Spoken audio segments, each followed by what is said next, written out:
pahiramin nyo lang kami ng backhoe. Our staff will pinpoint exactly what portion of that embankment, for example, or that slope protection structure. Konti lang naman eh. Babakbakin niya lang. Lilitaw at lilitaw talaga. Yung 6 meters na standard talaga. Para ko nang nakita. Minsan alternate. May 6 dito, tapos susunod 3, o kaya 2, and then 6, and so on. O lahat kaya, baka 3 meters lang. Madali po yun. May establish nating lahat. So we will pinpoint particular portion of that structure, random. Are you committed?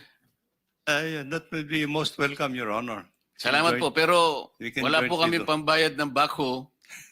Kayo na po makipag-coordinate sa opisina nyo, pahiramin nyo lang kami. May staff po kami at kung kailangan po, kahit ako po ay sasama sa mga ilang sites po natin para lang mapatunayan natin talaga. Yes, Your Honor. Mr. Chair? Mr. Secretary, kanina po sinabi natin, one of the observations of the President, doon sa 15 kontraktor, nag-identify sila ng 5 na halos lahat ng region ay kanilang na-operate. Ibig sabihin, may project sila in almost all regions. So, may 18 regions po yata tayo, kung hindi ako nagkakamali, Mr. Secretary. So, palagay nyo na lang, lahat ng 5 ito, Legacy, Alpha and Omega, St. Timothy, EGB, Road Edge, palagay mo, they operated in 15 regions na lang. Kasi almost, sabi nung observation ng President. Ang isa po kasing project, Mr. Secretary, kailangan may dedicated na equipment, may dedicated na technical personnel. I am correct? Yes, Your Honor. Palagay nyo, sa isang Yeah. common na project, ilan ang dedicated na technical personnel per project? Well, you have to designate your project engineer, your equipment operator. Yung essential lang, yung essential. 5, what? Yeah. Mga 7 siguro, Your Honor. So, 7. Okay. Sa equipment, anong threshold natin? The basic equipment, what is required, Your Honor, kung kailangan yung Tell us. backhoe Mga ilan? 3? 5? for flood control projects, at kailangan mo ng backhoe, kailangan mo ng ano pa ba yung ano ba? Vibro hammer. Siguro 4 na mga malaking equipment. Yung Your Honor. pile driver mo, importante yun, di ba? Yeah, yun ang Siya yung vibro hammer. magbabaon ng mga... Yung sinabi ko, vibro hammer. Your okay, Honor. okay. Meron pang modern ngayon eh, di ba? Hydraulic yun eh. Yan, vibro Ngayon, hammer. kaya ko po tinatanong, hindi po ninyo magagamit yung 7 personnel na yon sapagkat dedicated na sa unang... Sa Region 1, meron ka. Yes, Your Honor. Para maikalat mo ang sarili mo in 15 regions, so 7 ang kailangan technical personnel, 7 times 15. Ilan po yun, Mr. Secretary? 55, Your Honor. Ilan po? 55, Your Honor. So, kailangan siya, kailangan meron siyang, Sorry, 85, Your Honor. kailangan meron siyang 85 na technical personnel. Tama po? Para lang maikalat niya yung sarili. Tama, Your Honor. So, kinakailangan marami kang backhoe, marami kang pile driving. Ang nangyayari po kasi, hindi totoo eh. Nagre-renta lang sila ng lisensya, pinahihiram ang lisensya, babayaran lang ng royalty. Ganito po yung nangyayari. They are flagrantly violating the IRR of 9184 na dedicated equipment, dedicated technical personnel per project. Hindi mo mai-assign sa ibang project. Hindi po nangyayari ito. It's impossible. It's impossible. Nakukuha siya ng 85 technical person. Hindi totoo yun. Hindi totoo. Kaya po nangyayari, naikalat niya yung sarili niya. This is impossible. Kailangan po matutukan natin and we will get to the bottom of this, sabi natin kanina. At kung kinakailangang sisirin namin ito ng minority leader, Senator Tito Sen. Ay, nagdoble pala. Tito Sen. Gagawin po natin ito. Mr. Secretary, kailan po kayo mag-uumpisa nung investigation para po yung aming deputized staff, siguro mga 3 po yung siguro, ay palilista namin ang pangalan sa inyo.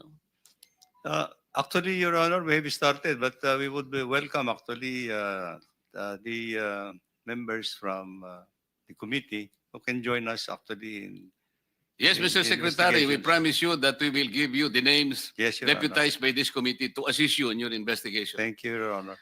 And we promise also to go beyond the 15 contractors kasi base sa feedback po nakukuha namin, kailangan din po ninyong makita itong mga contractors awarded na no less than 1 billion.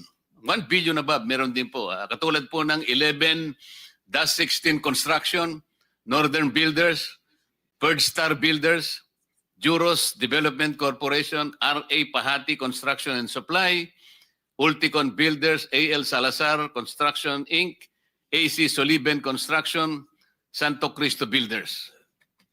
Kailangan po niyong busisiin din ito. Nandito rin po ang maraming multo, Mr. Secretary. Yung pong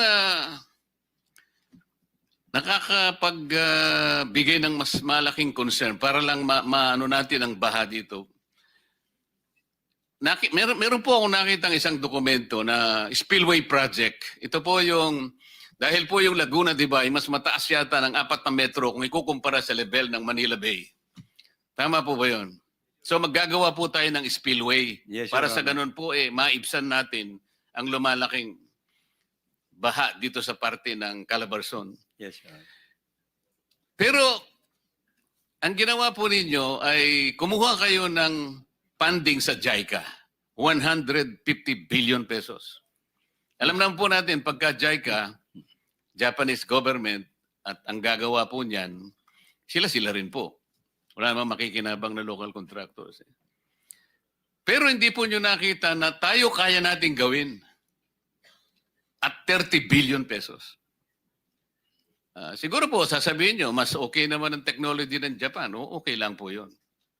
Mas superior, sasabihin nyo. Ngunit, babayaran po natin yung 150 billion. Hindi po grant ito loan Pero kung titingnan po nyo, 30 billion pesos lang as compared to 150 billion. Consider po din natin ito, Mr. Secretary. Yes, Your Honor. If somebody could do it actually at that price, that would be must welcome, Your Honor. Ang kwan po dito kasi the spillway project that we are contemplating to implement there is a very complicated project, Your Honor. We have to do underground tunnel. We have 50 meters down. You have to may pumps that will rise, that will pump out. Alam po natin yun. Pag Yes. may pumunta sa inyong contractor, siyempre, ipakikita niya ang capability niya. Yes, Your Honor. Yes. Hindi naman pumunta lang kaya kong gawin yan Apo. I-entertain nyo na yun. Opo. Pero kung makita natin na meron siyang kapasidad at 30 billion pesos, I suppose, i-entertain din natin yung ganun. Yes, Your Honor. I Okay. think Kanina po, sinabi ko sa inyo yung ilang mga construction companies beyond the 15 lists of the President. yes. Kasi po, kamukha nitong 11-16 construction at saka yung Third Star Builders. Saan sila nakakakuha ng project? Ito po, DPWH Bulacan First District Office, DPWH Bulacan Third District Office, DPWH Tarlac First District Office, DPWH Tarlac Second District, nakakakuha siya sa NIA. Northern Builders, DPWH Tarlac First District, DPWH Tarlac Second District, DPWH Region 4A, and Region 4A Regional Office, and other districts. AC Soliben Construction, DPWH Tarlac First District, at saka Second District. Santo Cristo Builders, DPWH Pampanga First District, Tarlac Second District, Zambales First District.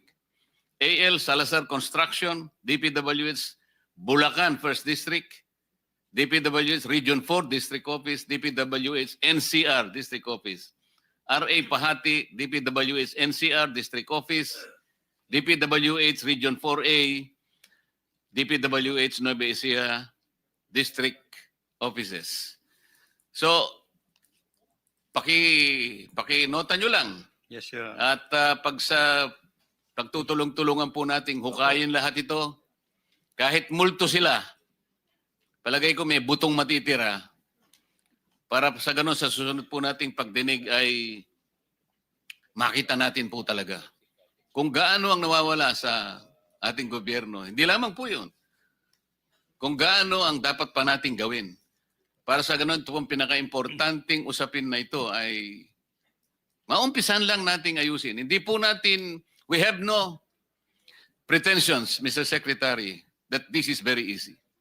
Ngunit sa kagaya po ng sinabi namin kanina, kung lahat po makikipagtulungan, lalong-lalo na po, yung lahat ng gustong magsabi ng totoo at sa tulong po ng lahat ng mga kawani ng DPWH na magsasabi rin ng totoo, maayos po natin ito. Minority Leader. Thank you, Mr. Chairman.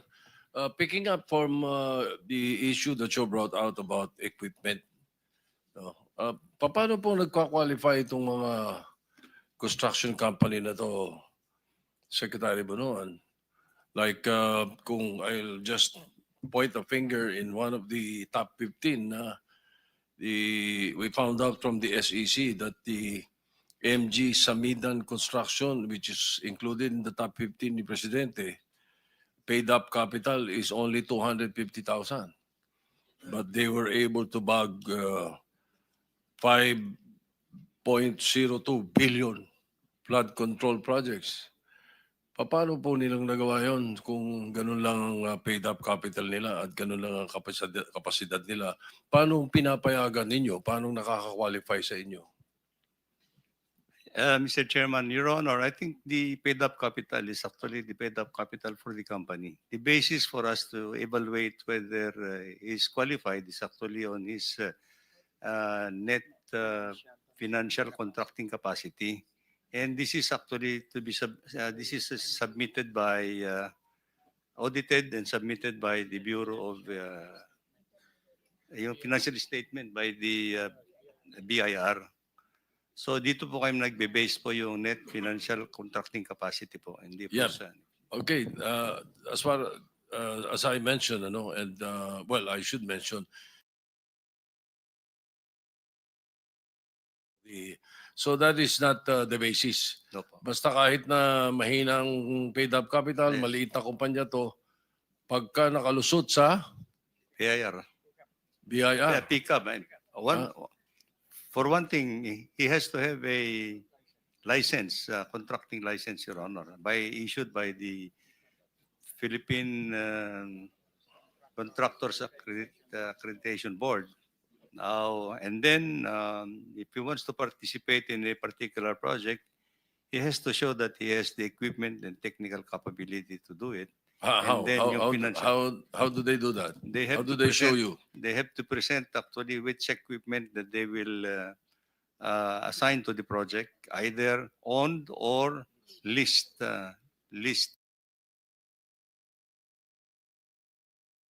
Yeah, they have Sa to put it into their DPWH. document. Your And you Honor. have a department or a bureau that looks into that. Before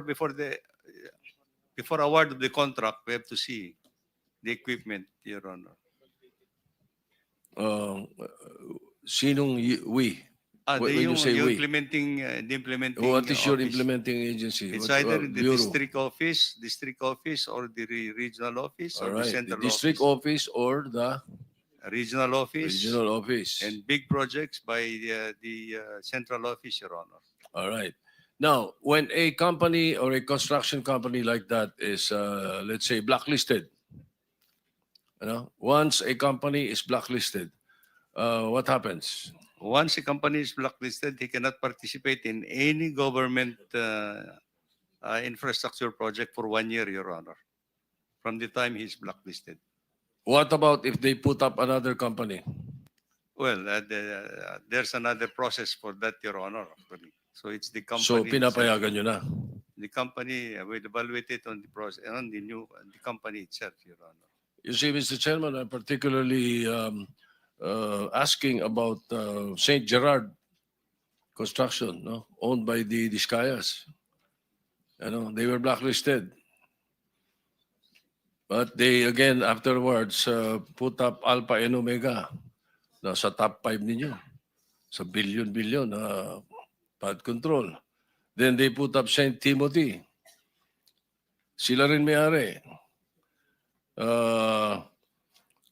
And all these three companies na may blacklisted kayo have all the same addresses and the same owners.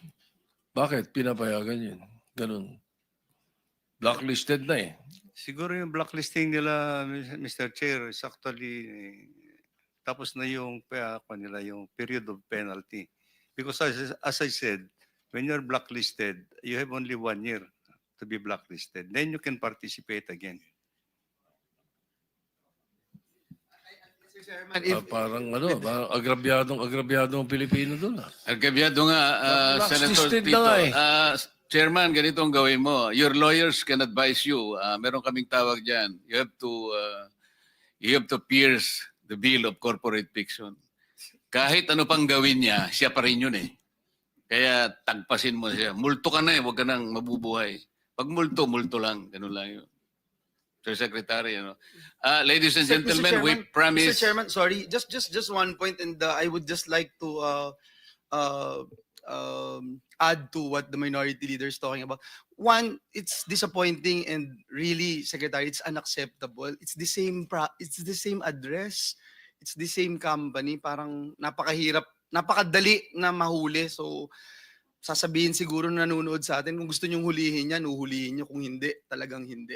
Number two, Mr. Chairman, and last but not the least, Secretary, may I ask, of this top 15 contractors named by the President na may total 100 billion na projects sa gobyerno, would you know how many of these contractors were just used by the real contractors by using their licenses? Kasi ang dami ho sa aming nagsusumbong, pati ho dun sa website ng Pangulo, tinignan natin. Yung mga license lang nila yung ginamit, Secretary, at hindi sila talaga yung gumawa. In fact, kanina, Mr. Chairman, when you were asking, I wanted to pound that question that you were raising kanina dun sa isang contractor, kung sila talaga yung gumagawa. That will be part of our next hearing, Mr. Majority yes. Leader. Gusto ko lang maano kay Secretary kung meron po silang data or record, kahit submit na lang, kahit hindi sagutin. But if you have any information with regard to this matter, we would be gladly, we would want to hear it from you, Secretary. At this point in time, Your Honor, this is what we would like to look into actually. Kasi from the face value of the contracting process, it's the same company that would apply for in the bidding process.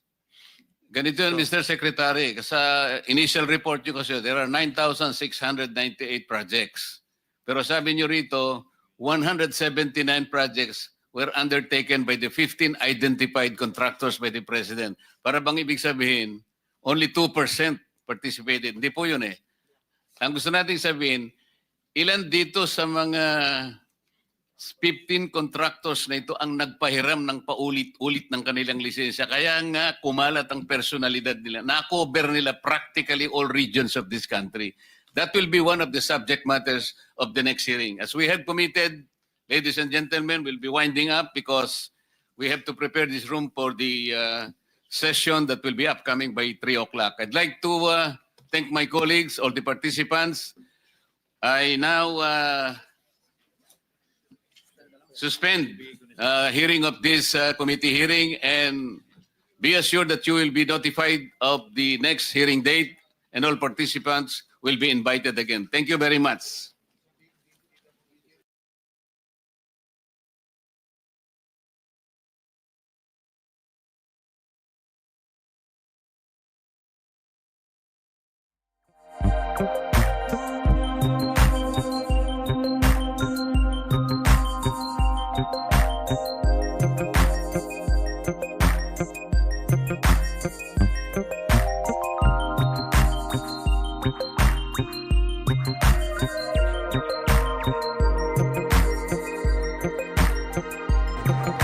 nakita na susubaybayan ho ng marami ngayon yung investigasyon sa Senado. At Nay, ikaw yung unang lumabas na governor at nag-inspect ng mga flood control. Sinundan din ho nito pong sa Mindoro na nakita ho yung flood control isang bakal lang ho yung nakita. Nay, itong pag-uusad ng investigasyon dito na ayan, special mention ng Pampanga dahil isa pala tayo sa dapat merong focus sa flood control. Number one tayo. Number one Oo, tayo na kasi eh. tayo ang pinakamalalim na tubig. Tayo sa ating lahat bumubuluso ang tubig. Kasi tayo pinto palabas. Pero sa Pambuhan, Hinahanap ko pa nga rin, magkano ba yun? 260 billion? 2016. 260 billion? 200 billion na yun. Wala pa ako nakita, hindi ko nakita yon. Hanapin ko pa nga itong tubig na to kung saan ano yung ginawa. Hindi, alaga, hanapin ko. Titingnan ko kasi, syempre sabi ni President Marcos, pwede ba tulungan nyo kaming maganap? At saka tulungan nyo kami kung ano yung naging epekto ng mga project na yon na billions.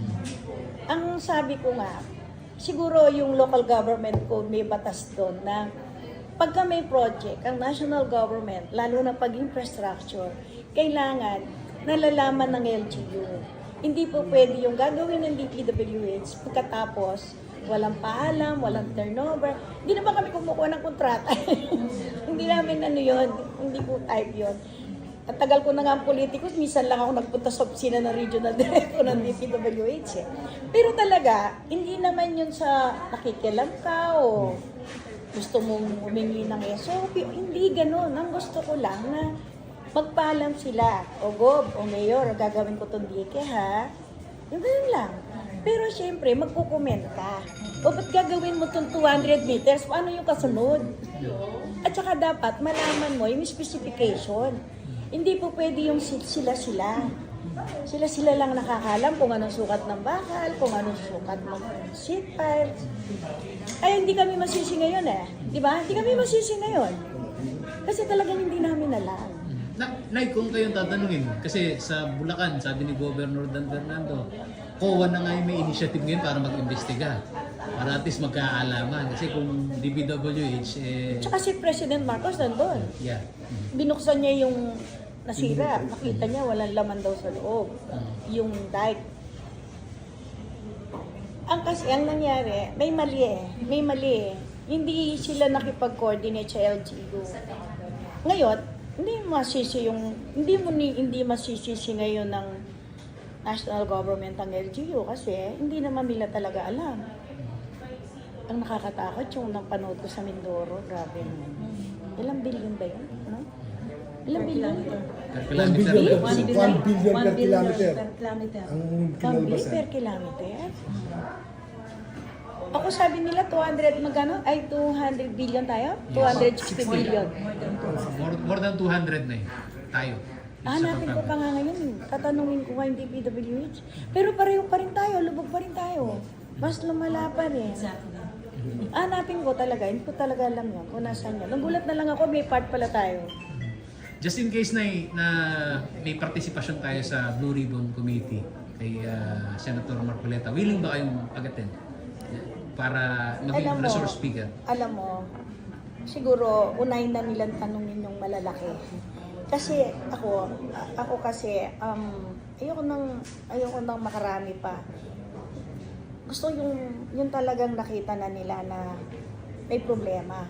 Ako naman, tama na yung 5 gobernador. Yung mayor din ng Iloilo nagrereklamo rin eh, di ba? Yung kanila. Basta ako, ang nangyari, 206 billion ba yan? Pero pareho pa rin tayo. Nakita ko, ganun pa rin ang baha. Ganun pa rin yung problema. Yun lang. At hindi namin alam. Hindi Pero ko rin willing alam. to participate na yun just in case na kung ano yung mga Pag observation ninyo. participate ako, sinasabihin ko lang na kailangan talaga siguro ng matagal na study bago mag-release ng billion sa flood control. Hindi yung pwedeng naisip mo lang, pagawa mo na. Tsaka hindi po pwede yung 300 meters, 1 kilometer.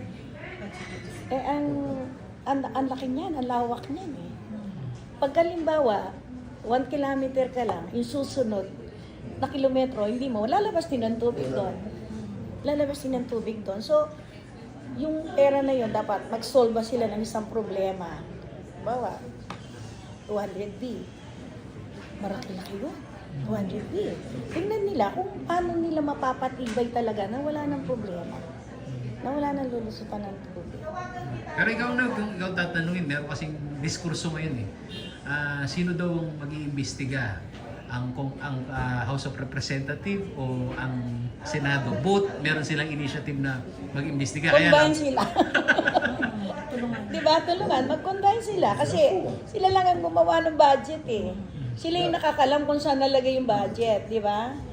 Kasi ang pag-distribute ng mga budget na yan, alam nung both sides. Alam nung both. Kasi BICAM yan eh. Sa BICAM yan. So siguro silang dalawa.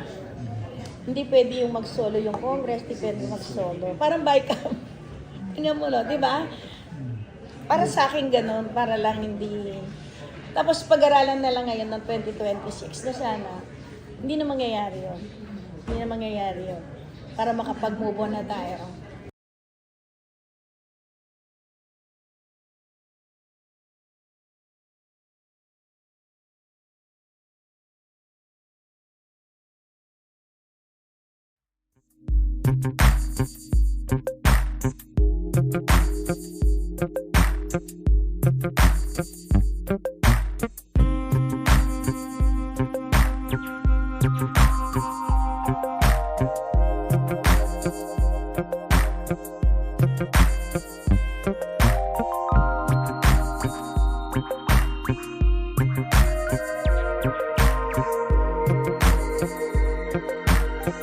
The 20th Congress is now called to order. Let the record reflect the presence of the following senators by order of arrival. Senator Bato de la Rosa. Myself, Senator Rapi Tulfo, Senator Erwin Tulfo. Ang sabi yata sa rules, Director General, pag kami dalawa na rito, okay na tayo, di ba? Kahit naman ang Diyos, sinabi niya, pag may dalawa na, nasa gitna ako, pwede na kayo mag-umpisa. Distinguished colleagues, the first order of business is to formally organize the Blue Ribbon Committee as we begin our work in the 20th Congress. Under Rule 10, Section 13, Subsection 2 of the Rules of the Senate, the committee shall have the jurisdiction on all matters relating to, including investigation of malfeasance, misfeasance, and nonfeasance in office by officers and employees of government, its branches, agencies, subdivisions, and instrumentalities, implementation of the provision of the Constitution on nepotism, and investigation of any matter of public interest on its own initiative or brought to its attention by any member of the Senate. Under the same rules, the committee shall be composed of 17 members, and the following senators were duly elected as members of the committee. First, Senior Vice Chairman, Senator Alan Peter Cayetano, Vice Chair Bato de la Rosa, Senator Bato de la Rosa, Vice Chair Senator Bongo, Vice Chair Senator Erwin Tulfo. As members, Deputy Majority Leader J.B. Ejercito, Senator Aquino, Senator Gatchalian, Senator Lapid, Senator Marcos, Senator Padilla, Senator Pangilinan, Senator Rapi Tulfo, Deputy Minority Leader Subiri, Deputy Minority Leader Ontiveros, Senator Lacson, Senator Ligarda, and the following are ex officio members: Senator President Pro Tempore Jingo Estrada, Majority Leader Joel Villanueva, and Minority Leader Vicente Soto III. The committee will conduct inquiries or investigations in aid of legislation in accordance with the pertinent provision of the rules of the Senate and the rules of procedure governing inquiries in aid of legislation as amended. We now proceed with the consideration and adoption of the rules of the Blue Ribbon Committee that will guide our committee in its operations and conduct of meetings, hearings, and investigations. Before the members of this committee is a copy of the proposed rules which are the same rules adopted by the Blue Ribbon Committee during the 19th Congress. Do I hear a motion to adopt these rules? I move to adopt the rules, Mr. Chair. I second the motion, Mr. Chair. Thank you. There is a motion on the floor as well as a second. Is there any objection? There being none, the motion for adoption of the rules hereby approved. These rules shall govern all proceedings, meetings, hearings, and investigations of this committee during the 20th Congress.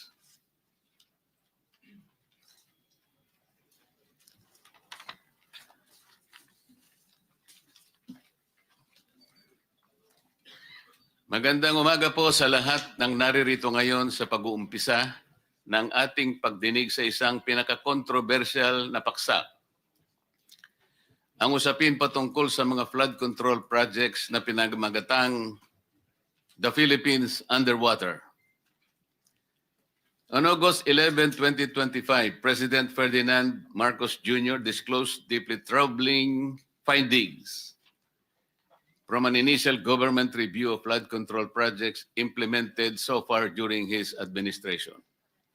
The president revealed that only 15 contractors have cornered approximately 100 billion worth of flood control projects, representing 20% of the total 545.6 billion pesos allocated for some 9,855 flood control projects from July 2022 to May 2025.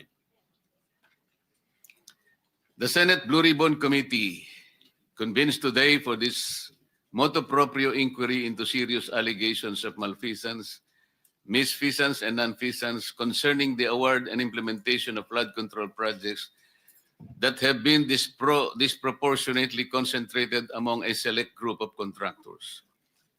Napapanahon na para alamin at himayin ang katotohanan sa likod ng mga maanomalyang nakapalibot sa mga kontratang inilaan para sa flood control. Tama na ang pagpapaikot at paglihis sa tunay na problema. Tungkulin natin ngayong bigyang linaw at sagot ang mga kababalaghang nangyayari sa mga kontratang pinasok ng gobyerno at ang mga private contractors. The root of the issue before us boils down to the rampant corruption entangled with the core of our government. Tila sakit na kanser na siyang unti-unting sumisira sa ating bansa. Records will show that billions are spent every year to fund flood control projects that are supposed to control or mitigate flooding in our country. The magnitude of this issue cannot be understated. Funds are wasted over questionable projects. Lives and properties are lost due to failures in flood control. Enough is enough. Pagod na ang mamamayang Pilipino na lumikas mula sa kanilang mga tahanan sa maghakot ng kagamitan upang makaligtas sa panganib na dulot ng rumaragasang tubig. We should not accept this misfortune simply as effects of climate change. It will never be a valid justification for our failure to provide strong and protective shields against something inevitable but preventable. The Netherlands is 25 to 30% below sea level. Yet its innovative people gifted the world with engineering solutions to flood problems. We have a choice. Either we adopt the best practices of the Netherlands or we settle a poor copy of Venice in the Orient. As members of the Senate Blue Ribbon Committee, we're duty-bound under the Constitution to conduct inquiries in aid of legislation. Our mandate extends beyond mere investigation. We must examine whether existing laws and regulations governing public procurement, project implementation, and infrastructure development are adequate and properly enforced. The potential violations under scrutiny include government procurement laws, Republic Act 3019, Republic Act 6713, and various DPWH and DBM procurement guidelines and circulars. The committee seeks to, number one, establish the facts surrounding the concentration of flood control contracts among 15 contractors and beyond, if warranted. Two, examine compliance with procurement laws, regulations, and due process requirements. Three, investigate probable irregularities in bidding processes, technical specifications, and project awards. Four, assess the quality and effectiveness of completed flood control projects. Five, identify systemic weaknesses in government procurement and project monitoring. Six, determine accountability for any malfeasance, misfeasance, or nonfeasance. Number seven, recommend legislative measures to prevent similar occurrences and strengthen oversight mechanisms. The committee shall conduct these proceedings guided by the following principles. Transparency. All proceedings shall be conducted in full view of the public with complete documentation and live coverage where appropriate. Due process. All resource persons and parties shall be afforded their constitutional rights, including the right to counsel and protection against self-incrimination. Impartiality. This committee approaches this inquiry without predetermined conclusions, committed only to uncovering the truth based on evidence and testimony. Public interest. Our primary consideration is the protection of public funds, the delivery of effective flood control solutions, and an end to the suffering of the Filipino people. During the course of this inquiry, we expect to hear from officials from the Department of Public Works and Highways, representatives from the Department of Budget and Management, recommendations from then Commission on Audit, representatives from the 15 contractors identified by President Marcos Jr. in press conference dated 11 August 2025. We shall examine procurement documents and bidding records, project implementation reports and certifications, financial records, comparative analysis of project costs and effectiveness. Hindi madali ang usaping ito. Hindi ko rin nanaising patagilin ang pagdinig tungkol dito. Hindi ito plataforma para magpasikat o magpalakas tayo sa mga tao. Lalong hindi ito pamumulitika o pagsira sa reputasyon ng kahit sino. Nais ng kumiting ito na gawing makabuluhan at produktibo ang bawat pagdinig ng ating gagawin. May I remind our resource persons to cooperate fully and answer truthfully. And please don't be too smart. Confucius said that if you are the smartest person in the room, then you are in the wrong room. I request my colleagues to efficiently manage our time as we clarify matters from our resource persons. Let us veer away from repetitive statements and questions that may unnecessarily prolong our inquiry. We owe it to our people. Tandaan natin na bawat dam o dike na itinatayo ay galing sa pera ng bawat Pilipino. Bilang mga mambabatas, responsibilidad po nating magsulong ng mga kaukulang batas na makapagpapabago sa mga nakalakaran sa gobyerno para sa ikabubuti ng bansa. Hindi tayo narito bilang hukom na uusig sa mga naglipanang kawatan, kundi tungkulin nating alamin at usisain ang pinaggagamitan ng ating pinasang tao ng budget. It is our duty to get to the bottom of this. Kahit sisirin pa natin ito kung kinakailangan. No stone shall be left unturned and no one shall be spared. Pagtulungan po nating hanapin ang katotohanan at tuluyang makapaglatag ng epektibo at pangmatagal ang solusyon sa suliranin natin sa pagbaha. Kahit mahirap o tila imposible, pero sa tulong ng bawat isang Pilipino na may pakialam at pagmamahal sa kanyang bansa, ito ay tiyak nating may pagtatagumpay. Maraming salamat po. I now declare this hearing officially open.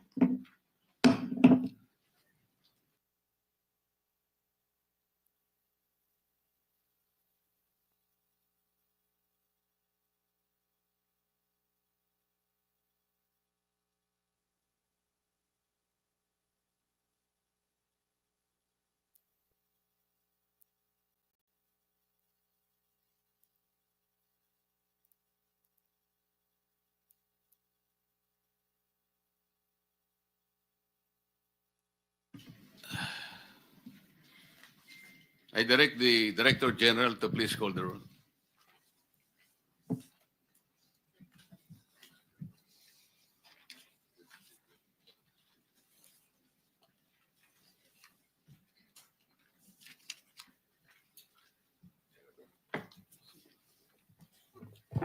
With your permission, Mayor, Mr. Chair, may I proceed with calling the roll? Please proceed.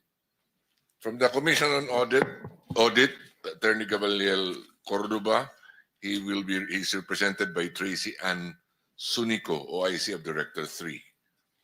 From the Department of Budget and Management, Secretary Pangandaman confirmed her attendance, but she will arrive a little later.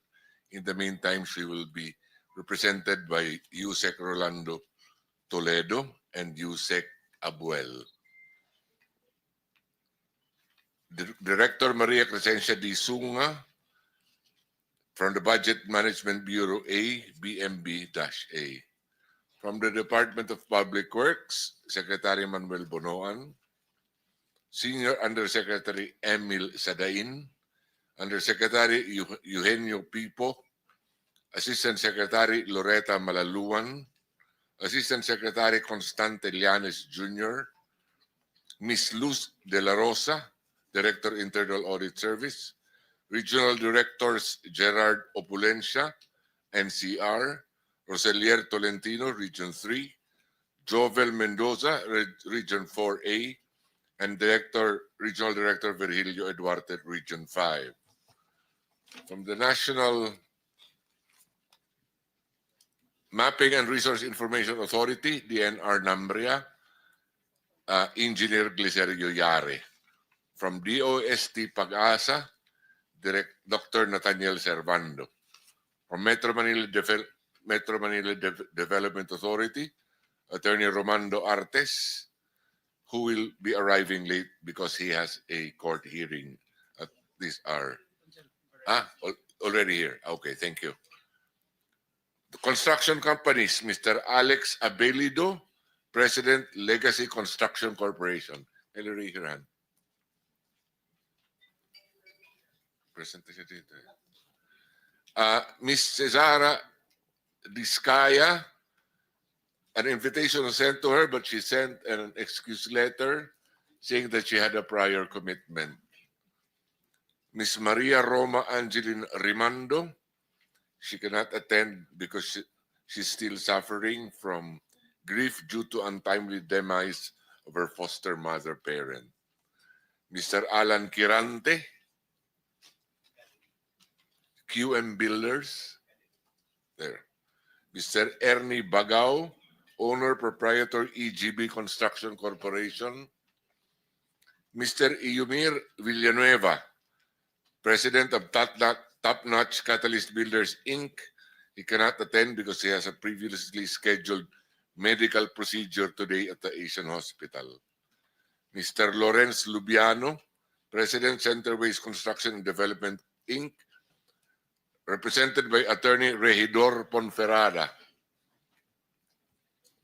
Ms. Aderma Angeli Alcazar, President, CEO of Sunwest Incorporated. She cannot attend. She sent a letter stating that she is currently on scheduled leave to attend to personal family matters abroad. She avers that she left the country on 13 August 2025 and will not be able to make it back to the Philippines in time for this hearing. Mr. Edgar Acosta, High Tone Construction Development Corporation. An invitation was sent, but we have not received a reply as of this moment. Mr. Wilfredo Natividad, Owner General Manager, 888 Construction and Supply, Inc. Mr. Romeo Miranda, President, AMO Royal Crown Monarch Construction and Supplies Corporation. Invitations were sent, but no reply has been received yet. Mr. Mark Alan Arevalo, Wawaw Builders General Manager. An invitation has also been sent, but a reply has not been received so far. Ms. Marjorie Samidan, she cannot attend, but she will send a representative. This is the authorized managing officer of MG Samidan Construction. There. He is represented by Mr. Cliff Samidan. Mr. Luisito Tiki cannot attend, requests that he be excused from attending today's hearing due to health reasons, and since they received the invitation late afternoon of 18 August, they will not be able, and it will not be possible for them to complete its review of the possible projects to determine who to send as representative. And last but not least, Mr. Ryan Willie D. Uy, President, Road Edge Trading and Development Services. Before I end, Mr. Chair, may I also be allowed to recognize ASEC Mary Ann de la Vega of the Department of Budget and Management. Thank you, sir. Mr. Chair? Before Before- that, I would like to acknowledge the presence of Senator J.B. Ejercito and Senator Mark Villar. Yes, Senator Bato?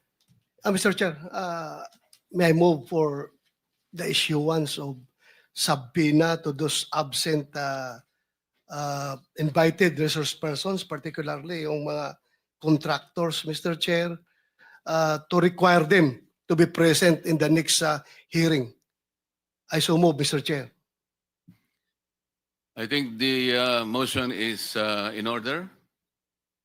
No objection? The motion is carried. Thank you, Mr. Chair. May I ask the Director General as to the number of invitations sent to the 15 invited contractors, as to how many successfully presented themselves today or at least sent representatives?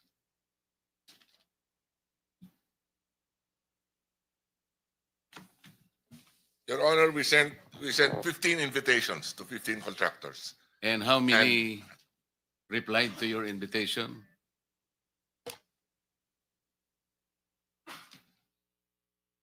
One, two,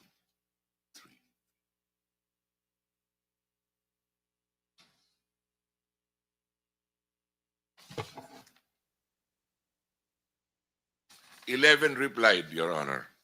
And of the 11, 1, 2, 3, 4, 5, 6, and 7 are represented here, either by the owner himself or by a representative, Your Honor. So seven out of 15 are represented today in this hearing, Mr. Director General. Yes, Your Honor. And the rest simply replied, but did not send representatives. Yes, Your Honor. I just hope this is not the sign of disinterest on their part, because this meeting is called precisely to get to the bottom of this problem. Mr. Chair. Yes. Mr. Chair, siguro pag when we invite them, I mean not invite, subpoena them next hearing, they have to come up with a reasonable answer. Hindi ho yung may sakit, may nauna, para hong ginagago itong committee natin na may sakit, nagbakasyon na, may mga prior schedule. Ano mas importante, prior schedule, Mr. Chair? Or itong investigasyon nito, because 544 billion na pinag-uusapan natin, not a small change, Mr. Chair. Yun lang po. Manifestation is noted. May I remind the representatives of private lawyers of our resource persons present here today, pwede po kayong relax muna kayo at huwag kayong aalis.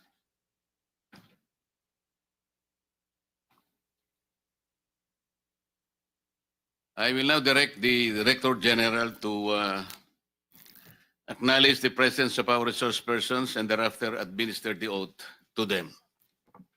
Thank you, Mr. Chair. May I proceed? Those who have been invited here, kindly please stand and raise your right hand.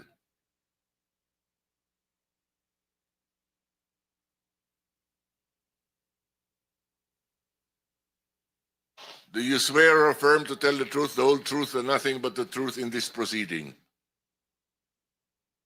Thank you. You may take your seats. Mr. Chair, for the record, they all said yes. Thank you. Thank you, Director General.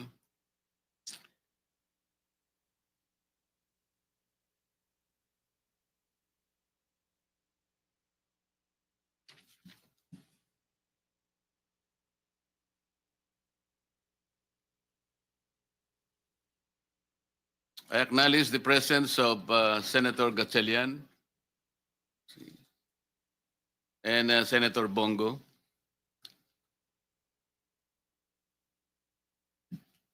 The President of the Philippines made initial observations and findings in regard to the subject matter of the present inquiry. The amount of some 100 billion pesos or 18% of the entire 545 billion budget for flood control projects between July 2022 to May 2025 was awarded to only 15 out of 2,409 accredited contractors in the country. Question: is this statement of the President fair?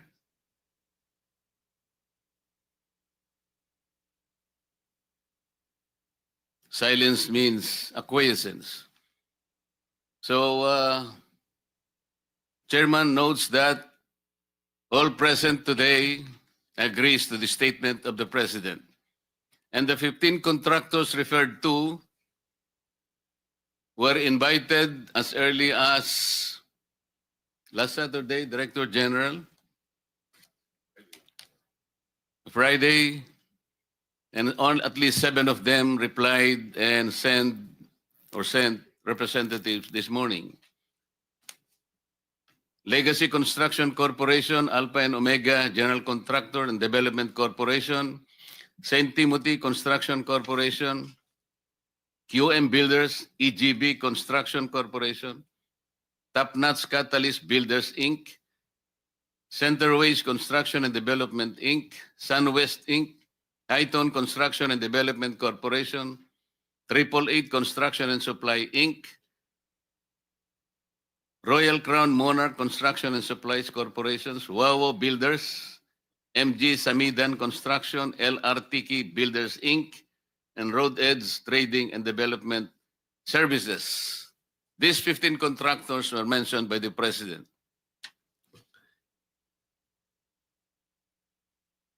The President also noted that 5 of these 15 contractors have projects in almost all regions nationwide. He mentioned Legacy Construction Corporation, Alpha and Omega General Contractors and Development Corporation, St. Timothy Construction Corporation, EGB Construction Corporation, and Road Edge Trading and Development Services. Is the President correct?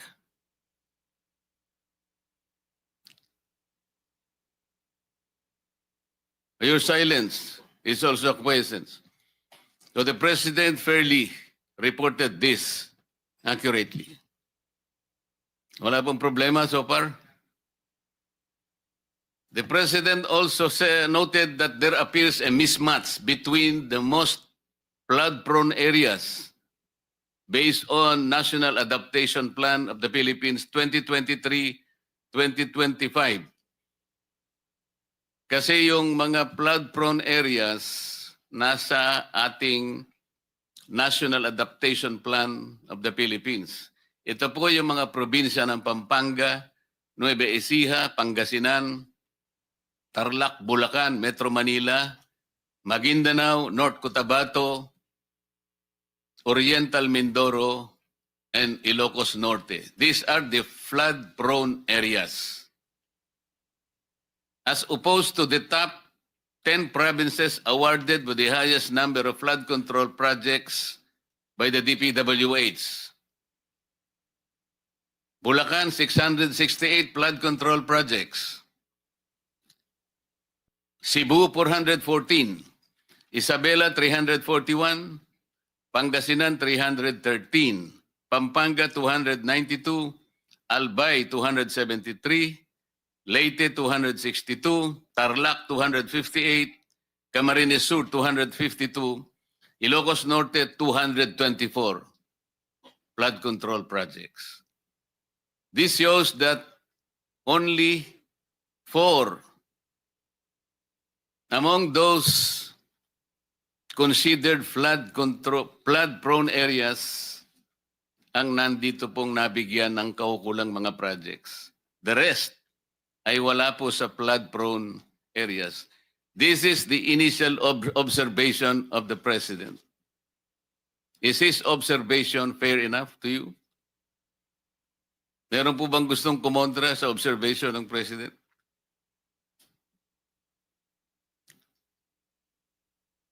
So silence is acquiescence. Ang sabi pa ng Pangulo, more than 350 billion or 6,021 flood control projects do not specify the exact type of flood control that is being built.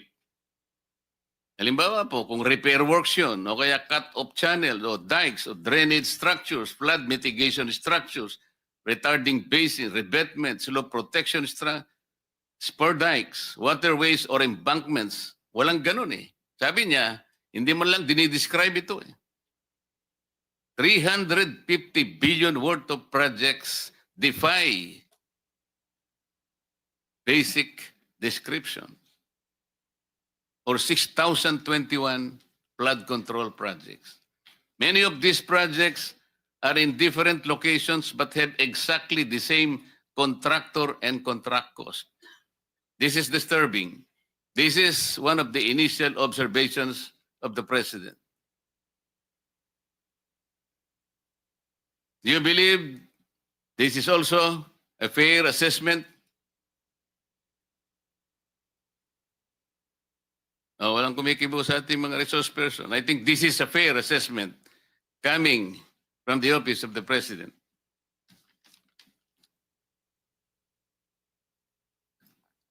Meron pong ginawang actual na inspection ang Pangulo. In Kalumpit, Bulacan. Lumabas po ito sa mga dyaryo. Initial inspection showed the dike appeared to have not followed the right specifications, sabi po dun sa dyaryo, of materials and also appeared to have gaps in the dike that made it incomplete. Nagpakuha po ng scuba divers ang Presidente. This is what they call tactile inspection. Nakita po nila doon ang ito po nakalagay. Scuba divers were dispatched to assess the flood control project. They reported that the concrete underwater was of varying thickness and was shaddily built. The divers also reported the steel reinforcement were not driven into the river, so water is still flowed underneath. Let us break that down. Ang ibig pong sabihin nito, kahit kami po hindi naman inhinyero, karaniwang po sa inyo lahat ngayon ay engineer. Hindi po nasunod yung specification. Dito lamang po lumilitaw yung mga tinatawag na seat piles. Hindi po ibinaon sa tamang lalim. Ano pong ibig sabihin nun? Karaniwan po, and I think you will all agree, 6 meters po yung seat piles eh. Talaga pong pipiliting ibaon yun. Yung 5 na metro ibabaon mo, maaaring ang lilitaw na lamang na nakikita mo is 1 meter. What is the significance of that? Kasi kinakailangan ma-address mo yung scouring ng river. Pag hindi umabot, ando sa punto na yung cascading waters will be gradually eroding the soil. Ang lalabas nun, nakabitin na yung inyong nakabitin na yung seat piles na kunwari ibinaon nyo ng 5 meters. Ano mangyayari kung nakikita na po yun? Babagsak po talaga yung slope protection na inilagay ninyo. Ito yung kaawa-awang kalagayan nito eh. Nakita pa po yung Upon tactile inspection, the drivers found that the beam was no longer connected to the seat pile support. Yung beam na sinasabi niya, this is the apron. Tama po ba yun? The apron is the basic structure that will hold the seat piles. Kung wala po yung apron na yun na magkukonect dun sa slope, walang integrity yung project na ito. Babagsak at babagsak ito. Mamaya po meron kaming ipakikita sa inyo kung bakit ganito kalala ang problema ng ating bansa.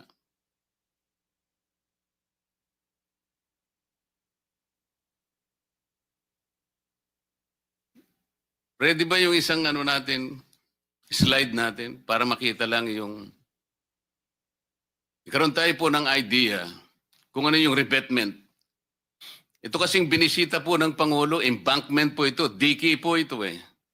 Yung embankment po, pangkaraniwan pagka diki, ginagamit din kahit na mga tricycle lang, mga motor nakakadaan doon. Pero dapat merong slope protection yun eh. Pagka yung embankment lang, pagkatapos yung binaon yung bakal, wala pa rin, magigiba yun. Ready po ba tayo doon sa isang slide? Para magkaroon. Ayan po. Ano po yung tawag dyan, Secretary Bunuan? Di ba revetment yan? Revetment, Your Honor.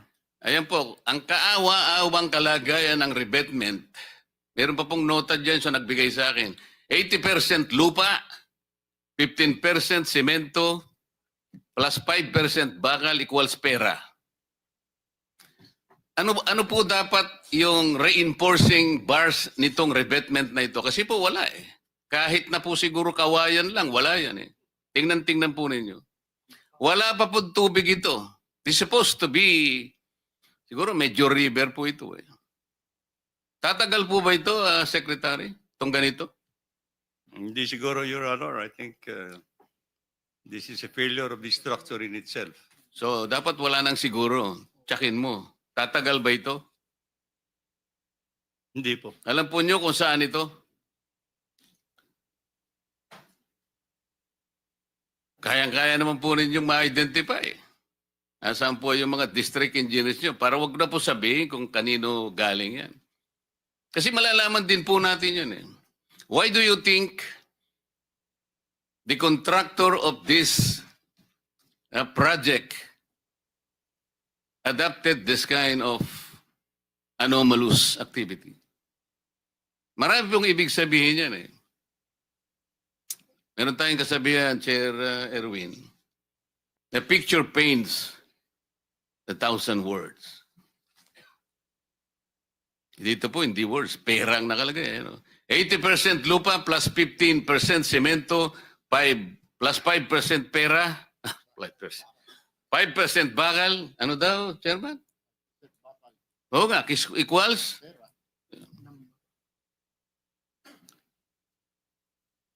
This is a microcosm of the projects. I think this completely represents the project na ginagawa po ngayon. Kaya wala po talagang mangyayari sa mga projects. Ang contractor po nito ay St. Timothy Construction Corporation. Nandito po ba ang representative? Ang sinasabi ko po yung kalumpit. Hindi ko po sinasabi ito. Ito ano lang po ito. Ibang project po ito. Pinakikita ko lang para magkaroon po ng idea ang mga kababayan natin kung sila'y sumusubaybay sa atin. Pero yung sinasabi natin sa Kalumpit, Bulacan kanina, ang contractor po, ito yung embankment, is St. Timothy Construction Corporation. Meron po bang representative ngayon?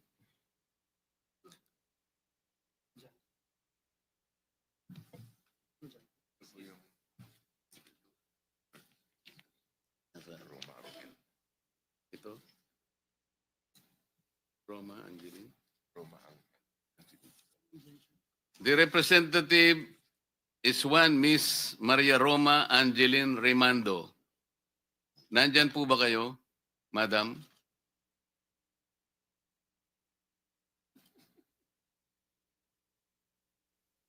Nawala po kayo? Kanina po. Wala. Wala pala sila.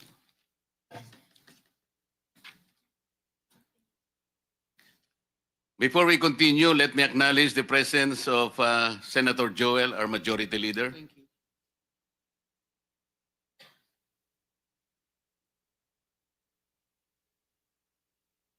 Before I continue, some of my colleagues would like to make short opening statements, no longer than 2 minutes, please. Let me acknowledge also the arrival of Senator Bam Aquino. Any one of my colleagues who want to... The first one to arrive. 2 minutes, sir. Thank you. 1 minute lang, Mr. Chairman. Thank you, Mr. Chairman. Mr. Chairman, good morning. Good morning, everyone, our resource persons. Good morning po. I just would like to quote the very famous impression made by our majority leader, Senator Joel Villanueva, that according to him, na kung itong ating flood control funds, no? Pondo that dedicated to flood control, divided by the number of days in 1 year, which is 365 days, it will amount to 1 billion pesos per day government expenditure dedicated to flood control projects only. So, sa ordinaryong tao, pag ito'y kanilang narinig, talagang lalong-lalo na, including me, at lalong-lalo na yung mga taong kasalukuyang nabibiktima sa mga baha. Iniisip nila na sana yung 1 billion a day na yan, binigay na lang yan sa amin at kami na ang gumagawa ng flood control dito sa aming lugar para ma-mitigate yung sitwasyon na ito. But anyway, we are not entirely blaming everything to the projects. Meron tayong, we have a plethora of reasons bakit nangyayari ito. Meron tayong climate change, meron tayong sinasabing yung reclamation and other reasons. Pero yun nga, sa ordinaryong tao, kailangan maklaro natin ito. Kaya ako, personally, for myself, and I hope the chairman and the rest of the members of this committee would share with me in my quest na sana during this hearing, establish talaga natin ito for the benefit of our people na nanonood ngayon. Number one, these are not ghost projects. Number two, sana itong mga project na ito ay hindi ito yung quasi-physical and quasi-spiritual. Meaning yung project na sinimulan lang pakilang tao, then afterwards, pinabayaan, wala nang nangyari. At kung number three, kung ito ay talagang ang estado nito mga proyekto na ito ay fully implemented, physically implemented, did it serve its purpose? Bakit patuloy pa rin yung baha?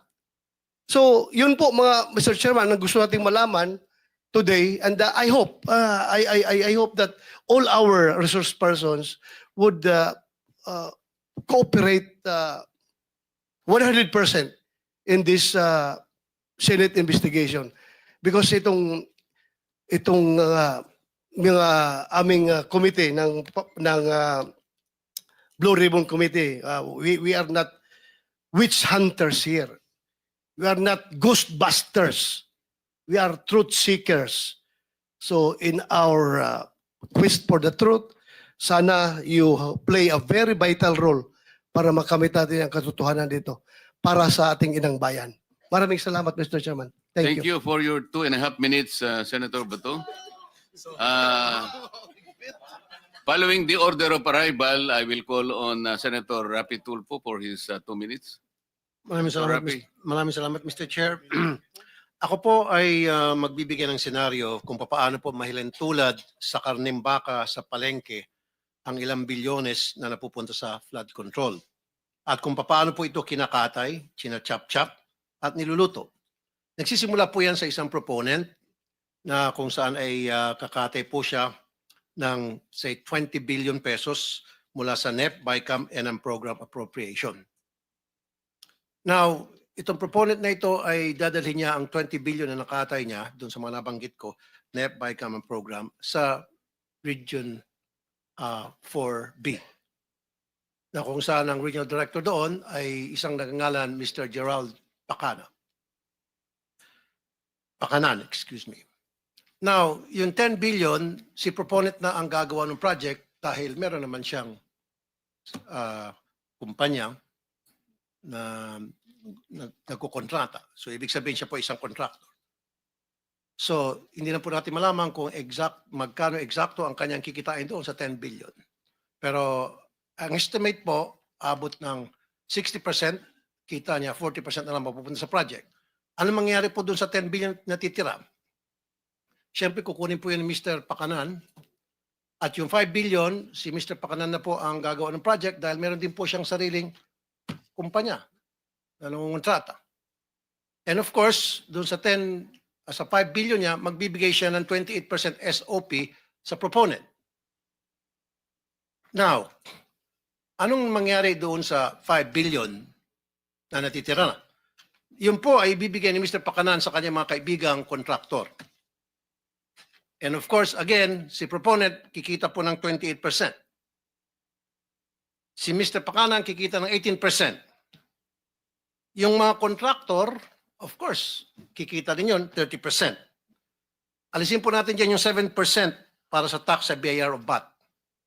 At meron pa pong 3.5% para sa tinatawag na EAO, Engineering and Administrative Overhead. Kasama po dyan bids awards committee at kung ano na pa. So 3.5%. I-add nyo po yan total, 86.5%.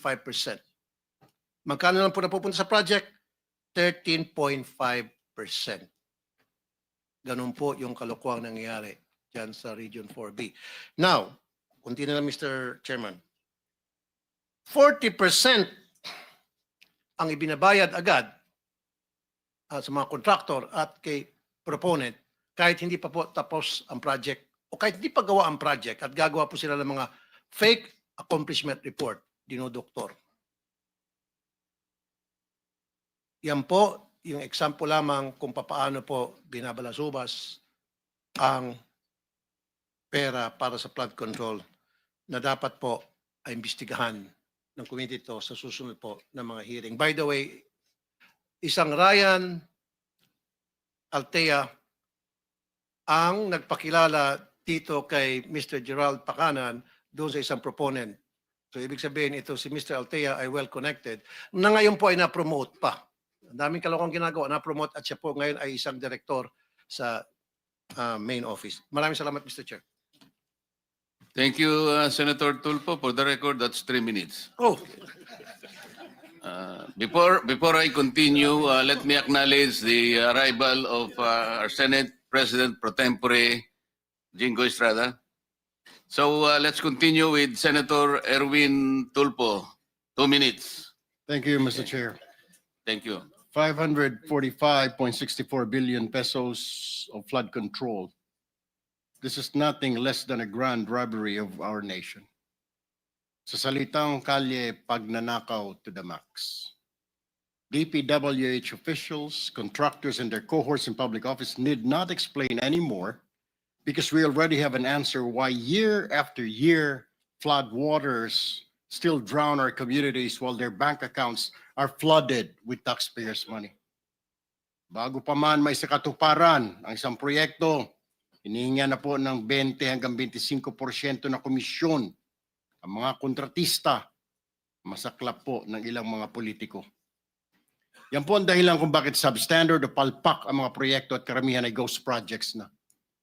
Ang sistemang ito dumadaan mula sa politiko, undersecretaries, regional director, district engineer hanggang sa project engineers. At sa bawat opisyal na dadaanan pa ng flood control project na ito ay nakakaltasan pa ito ng 2 hanggang 5%. Halimbawa, kung ang proyekto ay pinondohan ng 100 milyon, nasa 40 to 30 milyon na lang po ang halaga nito pag nagawa na dahil sa mga komisyon o kickback simula sa itaas hanggang sa ibaba. At kadalasan ay ghost project na lang ang flood control. Let me ask, sino-sino ang kumita habang libu-libong Pilipino ang nalulunod sa baha? Mr. Chair, we cannot hide behind technicalities anymore. Names must be named, heads must roll, The Filipino people are tired of endless excuses and lies while corruption continues to thrive. Ilan sa mga government projects ng DPWH ay sila mismo ang gumagawa o tumitira nito na kung tawagin nila ay in-house construction. At ang resulta ng in-house construction na ito ay ghost projects nga. Ilan kasi sa mga opisyal dyan ay mga kontratista o di kaya mga construction company. Ito ang dahilan kung bakit napakaraming mga bilyonaryo at bilyonarya sa DPWH na nagmamayari ng eroplano, daan-daang milyong halaga ng mansyon sa mamahaling subdivision sa Metro Manila. May kasama pa pong kasino. At kapag natalo sa kasino o sa sabong, hindi niya nararamdaman kahit milyon ang talo. This committee, Mr. Chair, must not only expose the truth, but also ensure that those guilty are punished, whether they are past or present officials, contractors or protectors in higher office. Kung may nakinabang dito, hindi po ang bayan, kundi ang mga magnanakaw sa pamahalaan. And today, this Blue Ribbon Committee, Mr. Chair, shall make sure that this is the day of reckoning. Tamaan na po ang tamaan, kaibigan, kasamahan, kamag-anak o matataas na opisyal. Justice must be served. Maraming salamat, Mr. Chair. Thank you, Senator Erwin. Sabi mo, names must be named. Sana sinabi mo na yung mga pangalan ng mga politiko eh. Pero may oras ka pa naman, maya-maya ng konti. Kung may listahan ka dyan, banggitin na natin lahat ang mga dapat banggitin. May I now recognize Senator J.B. Ejercito for his opening statement. Thank you, Mr. Chair. This will be very brief. Of course, we would want to start with the questions already and si clarification already. Sa nakikita ko po, Mr. Chair, na pag-usapan na po, nabanggit niyo po na 350 billion ang taon-taong budget, pero parang hindi ho natin nakikita. We cannot fight nature, but doon po mga flood control projects, dapat sa lalong madaling panahon, dapat na ilalabas ka agad ang tubig. Yun po ang importante. Ang katanungan ko lang po, doon sa 350 billion, saan po ba ito napupunta? Yan ang gusto nating malaman. Nasusunod ba yung master plan kung meron nga ba? Pero simple lang po ang aking analysis, Mr. Chair, sa 350 billion, nabanggit ninyo kanina, yung flood-prone provinces, areas, may mismatch po kung saan napupunta yung bulk ng mga proyekto na flood control. Mr. Chair, kung hindi nasusunod ng flood ang ating pong master plan, kung pinaghahati-hatian ng bawat distrito ang flood control management, ang mangyayari po niyan ay patsi-patsi po talaga ang ating proyekto. In flood-prone areas like Central Luzon, magmula Tarlac, Pampanga, Bulacan hanggang Metro Manila, ang kailangan po natin dyan ay mga floodways, spillways, water impounding areas, and strategic pumping stations para talagang mailikas o imalabas ang tubig. Pero kung panay slope protection, drainage improvement at iba pang maliliit na program na proyekto lamang ang ating makikita, ay hindi natin talaga mahanapan ng mabibigyan ng solusyon ang pagbabaha. Siguro simple lang, Mr. Chair, tayo po at yung mga opisyal, hindi ho tayo biktima. Ang nakakaawa, yung mga biktima na pagbabaha na pinaghirapan po nila, sasakyan, motorsiklo, refrigerator at lahat na kanila pong pinaghirapan ay taon-taon. Kung hindi ako nagkakamali, pangatlong taon na tayo nung mula ako nakabalik. 3 taon na itong inaano ng ating majority leader. Siya po yung nagagalit na rito dahil siya po yung taga Bulacan. Pare-pareho ang issue, pare-pareho ang sagot. Yun lang po, Mr. Chair. Pag pinaghati-hatian, patsi-patsi po talaga. Yung tubig po, hahanap ng lulusutan at lulusutan. Yung hindi po buo ay talagang magbabaha pa rin. Maraming salamat, Mr. Chair. Thank you, Senator JB. I forgot the tradition. I'm sorry, I am a neophyte senator. I am guided by the tradition that the ex officio officers should first be given priority in their opening statement. So I call on the majority leader, Joel Villanueva. Thank you to our principal. And siguro with that, the majority leader and the SPPT would get additional 30 seconds, Mr. Chairman. But kidding aside, Mr. Chairman, may I just direct the attention of everyone to the screen? Maikling-maikli lang po ito. We can play this video, please. Hindi tama, palpak ang ating flood control program. Meron po tayong 183 billion na budget ang DPWH alone. Hindi kasama ang DENR, hindi kasama ang ilang ahensya ng pamahalaan. And yet, tingnan nyo, dito sa Bulacan, about 1.7 billion. Pero halos lahat po ng towns, lubog. Dito sa Kalumpit, lahat ng barangay, lubog. Dun sa Hagonoy, lahat ng barangay, lubog.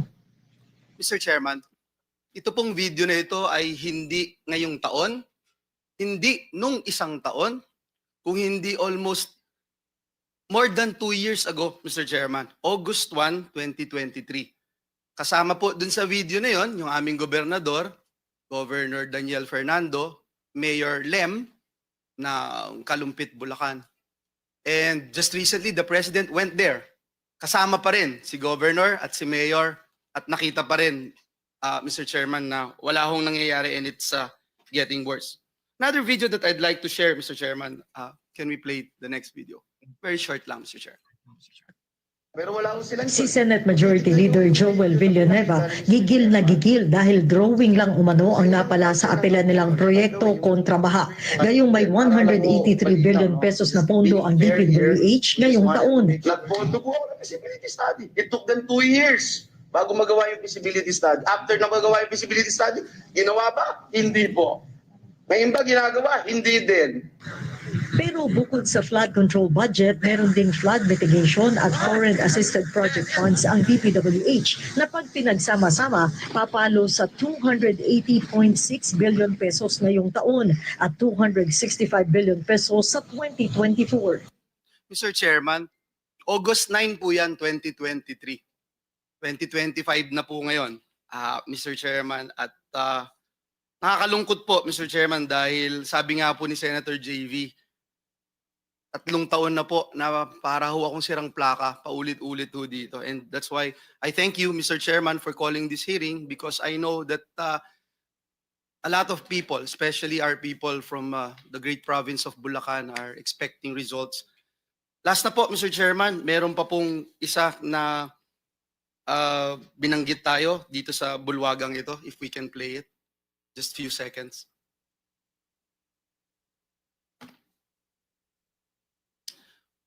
Abang hinihintay po, Mr. Chairman, just to put on record, 2023, ang daily budget, and this is just DPWH alone, at binanggit po ito kanina ni Senator Bato de la Rosa.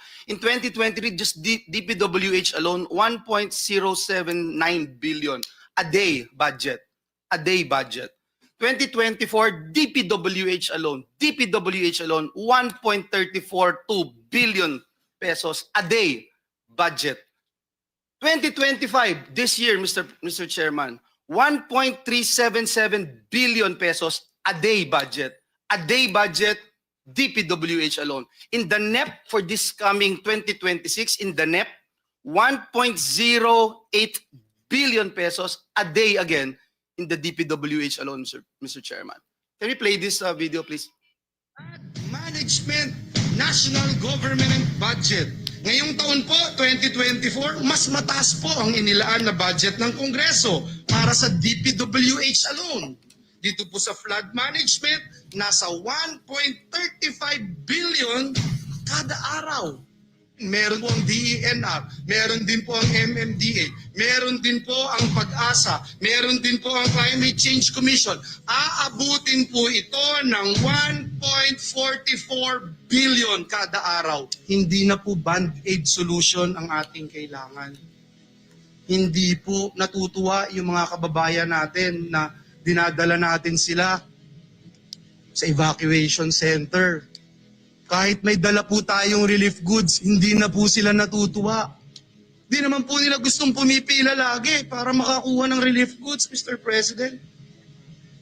Wala na pong gusto na pumipila para makatanggap ng relief goods. Ang gusto nila, solusyon.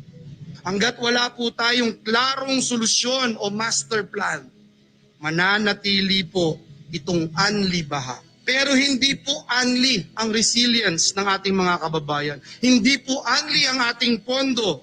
Hindi po unli ang buhay ng ating mga kababayan. Mr. Chairman, July 29, 2024, ang privilege speech na yan. Mr. Chairman, I can go on and on. I have few more videos to show pero hindi ko na po i-show lahat, Mr. Chairman. Alam po ni Secretary Bonoan yung 3 beses na mga pagdinig dito. Tinalakay namin yung assessment, tinalakay namin yung paggawa ng feasibility study.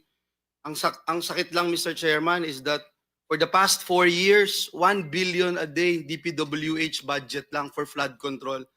And hindi ko alam, Mr. Chairman, kung paano natin kayang harapin yung taong bayan na gigising sa umaga, lulusong sa baha, magtitimpla ng kape.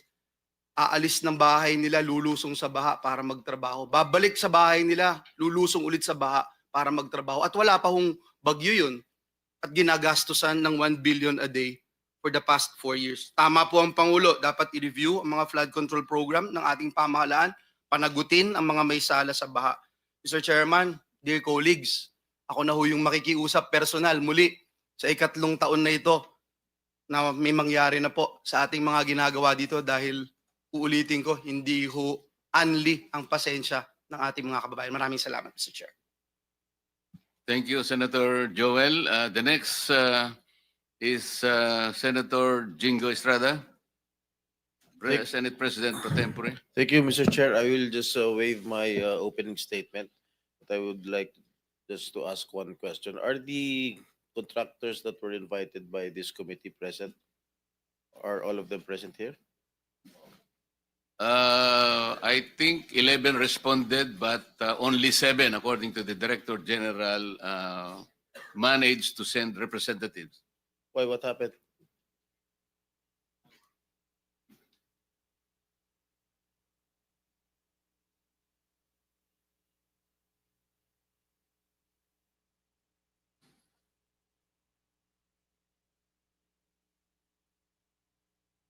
Karamihan sa kanila, Senator Jinggoy, nagkasakit lahat.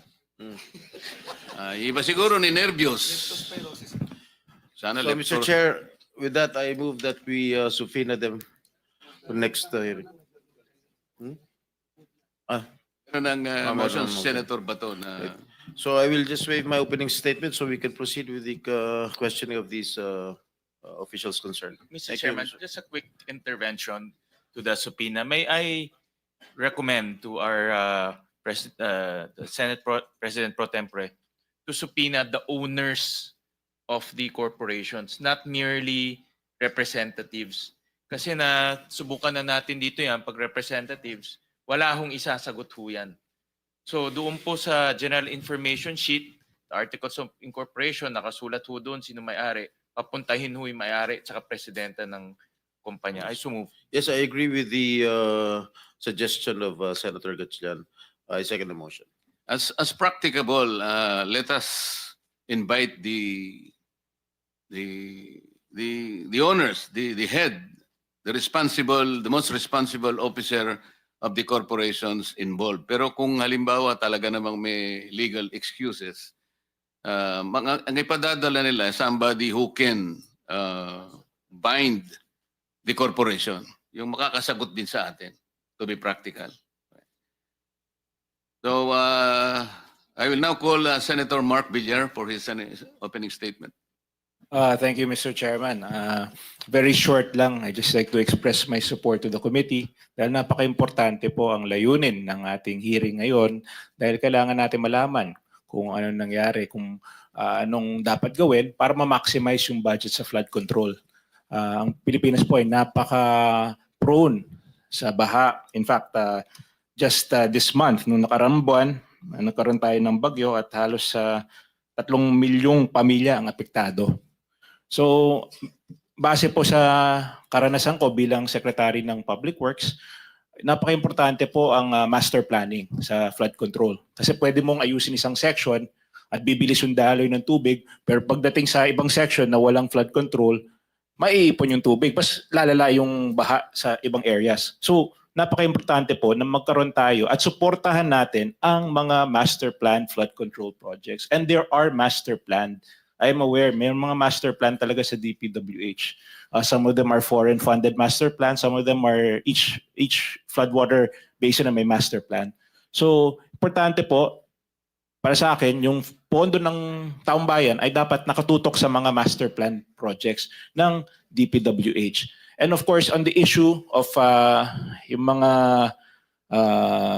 substandard, of course, we have to push for more accountability sa mga projects. Dapat dagdagan pa yung mga measures natin para hindi na maulit yung mga substandard projects na nung nagkaroon ng inspection si President Marcos na may nakita siya mga substandard, ay yun ang kailangan natin solusyonan sa lalong madaling panahon dahil that's very unacceptable that we have substandard projects. So again, maraming salamat po, Mr. Chairman, and of course I'd like to thank all those who are joining us today for this committee. Thank you, Senator Mark. I now call Senator Gatchalian. Maraming salamat, Mr. Chairman. Kami rin po sa Valenzuela, hindi rin po kami ligtas sa pagbabaha. Noong 2024, kami rin po ay nagkaroon ng halos 2,000 na mga evacuees dahil binaho kami sa Bagyong Karina. This year, another 2,000 rin po dahil binabaho kami ulit. At sa pag-ikot ho namin sa iba't ibang parte ho ng ating bansa, katulad po sa Bulacan, sa lalawigan po ng ating majority leader, sa Kalumpit at sa Hagonoy, ganun rin po ang nararanasan ho nila. Hindi lang isang beses, hindi lang dalawang beses, napakatagal ho, dekada na yung nararanasan ho nila sa baha. At kaya ho ang aking pakiusap kay Secretary Bonoan, dahil nandito ho siya, this 2026, hindi na ho pwedeng business as usual. Hindi na ho natin pwedeng ulit-ulitin yung ginagawa ho natin sa loob po na napakaraming taon na. Nakita ko ho, this 2026 budget, meron na naman 274 billion pesos for flood control. Hindi ho kami magdadalawang isip, i-zero ho to at ilagay na lang ho sa mga eskwelahan kung ang itong flood control ay magiging ampaw lang na flood control at hindi ho magiging epektibo. Dahil kung gagastos ho tayo ng 274 billion sa ampaw at hindi epektibong proyekto, ilagay na lang ho natin sa paaralan dahil yan po yung aming pinaglalaban ni Senator Bam Aquino para po makumpleto na ho natin mga pagkukulang ho natin sa ating paaralan. Sa loob po ng 5 taon, from 2022 to 2025, gumastos na po ang gobyerno ng 1.4 trillion pesos in terms of flood control projects. 1.4 trillion pesos, 1/6 of our budget pumunta ho sa flood control projects. Pero wala hong nakikitang resulta at hindi nararamdaman po ng ating taong bayan. Kaya aking pakiusap po kay Secretary Bonoan, tama na ho yung paulit-ulit na problema dahil nasasayang po yung ating pera. At ang tao mawawalan ng tiwala at kumpiyansa sa pagbabayad ng buwis. Kung makikita ho lang nila na yung binabayad nilang buwis, pupunta lang po sa mga ampaw at hindi epektibong project. So mamaya, Mr. Chairman, meron po akong mga nakitang mga problema sa pag-award nitong mga proyekto at ipapakita ko na lang ho mamaya, Mr. Chairman, sa ating pagdinig. Maraming salamat po. Thank you, Senator Win. Let me acknowledge the arrival of the gorgeous Senator Amy Marcos. As usual, late ka na naman. I now call on Senator Bongo for his opening statement. Sir.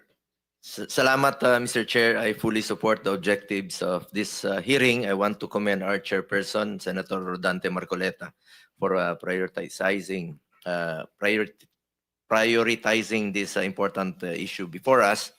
I agree with as Vice Chairperson of the Senate Committee on Finance and Vice Chairperson of the Senate Blue Ribbon Committee. I agree with Senator Gatchalian. Babantayan po namin itong budget for 2026 at bilang chairman ng Committee on Health, di na po bago sa ating bansa ang paghagupit ng mga bagyo at hindi na rin po bago sa atin ang pagbaha. Pero Mr. Chair, I share the observations that despite billions of pesos for funding for flood control projects, flooding becomes worse, mas lalo pang tumataas at yung mga lugar na dating hindi naman kadalasang binabaha ngayon ay binabaha na rin. Taon-taon, pataas ng pataas ang budget para sa flood control pero pataas ng pataas rin po ang pagbabaha. At yung baha dyan sa PGH, pakita lang yung picture, hindi po na-address. Sana bigyan po ito ng priority ninyo. Mas malapit naman po ito sa atin at mas nakikita nyo. Yung pondo po sa health is less than triple ang budget ng DPWH kumpara sa health. At tuwing nagbabaha po ay hindi lamang nakaka-apekto sa mga pagmamay-ari at kabuhayan ng ating mga kababayan, nilalagay nyo rin po sa alanganin ang buhay ng mga kababayan natin na biktima ng bagyo. I am also particularly concerned the reports of increasing number of leptospirosis cases overwhelming our hospitals. Sa kaikot ko sa mga hospital, sila ang binabaha. Pero yung budget ng health sa ngayon, halos triple ang budget ng DPWH kumpara sa health. 880 billion ang DPWH, 313 billion lamang po ang para sa health. Sana ilaan na lang po ang pondo na mapapakinabangan po ng taong bayan para sa health sa pagtatayo at pag-upgrade po ng mga hospitals, medical assistance at PhilHealth benefits. Mas baha nga sa mga hospital ngayon, hindi naman na-address until now. At I agree with our majority floor leader noong August 9, 2023 pa lamang ay nanawagan na tayo sa DPWH. Pakita ko lang po sa screen yung video nung hearing, no? Ito. Then, ang hiningi lang po natin ay accomplishment report nyo dito sa mga taong ito. And can you submit to the committee a copy of your master plan for your flood control programs? At gusto nating malaman kung wala ba talagang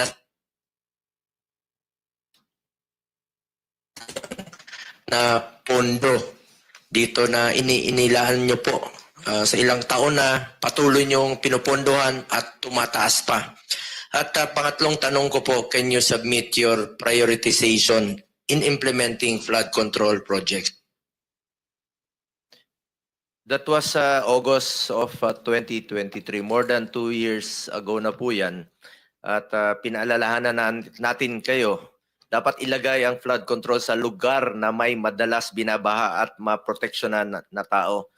Ang tanong natin, bakit doon nilagay sa walang tao, may flood control pero walang pinoproteksyon ng tao, walang kinokontrol na baha? Napapansin ko po sa taas na nilalagay po itong mga flood control sa walang tao at walang pinipigil na baha. Sana po inilaan na lang po ito sa mga importante pa nating mga proyekto. At ngayon rin po, sinusuportahan natin ito, lalong-lalo na po sa mga issues ngayon. I also co-authored Senate Bill number 783. Ang panukalang batas na ito ay ipagbawal na pumasok sa anumang kontrata ng gobyerno mula sa national level hanggang sa LGU level ang mga kamag-anak ng government officials hanggang sa 4th civil degree of consanguinity and affinity. To the DPWH, ay dapat po ayusin nyo po ang inyong master plan. Matagal na po yan na hinihingi natin, pero after ilang taon, nandiyan pa rin po itong mga flood control. Ang bagyo po, hindi natin kayang pigilan.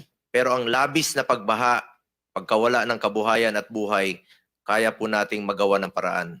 Ang korupsyon, kaya nating pigilan. The flood problem demands the unwavering attention of the government. Let us make corrupt officials accountable. I call upon everyone here as today to carefully deliberate, draw upon expert insights, and work together for a solution to resolve this matter. Maraming salamat po, Mr. Chair. Mamaya na po magtatanong.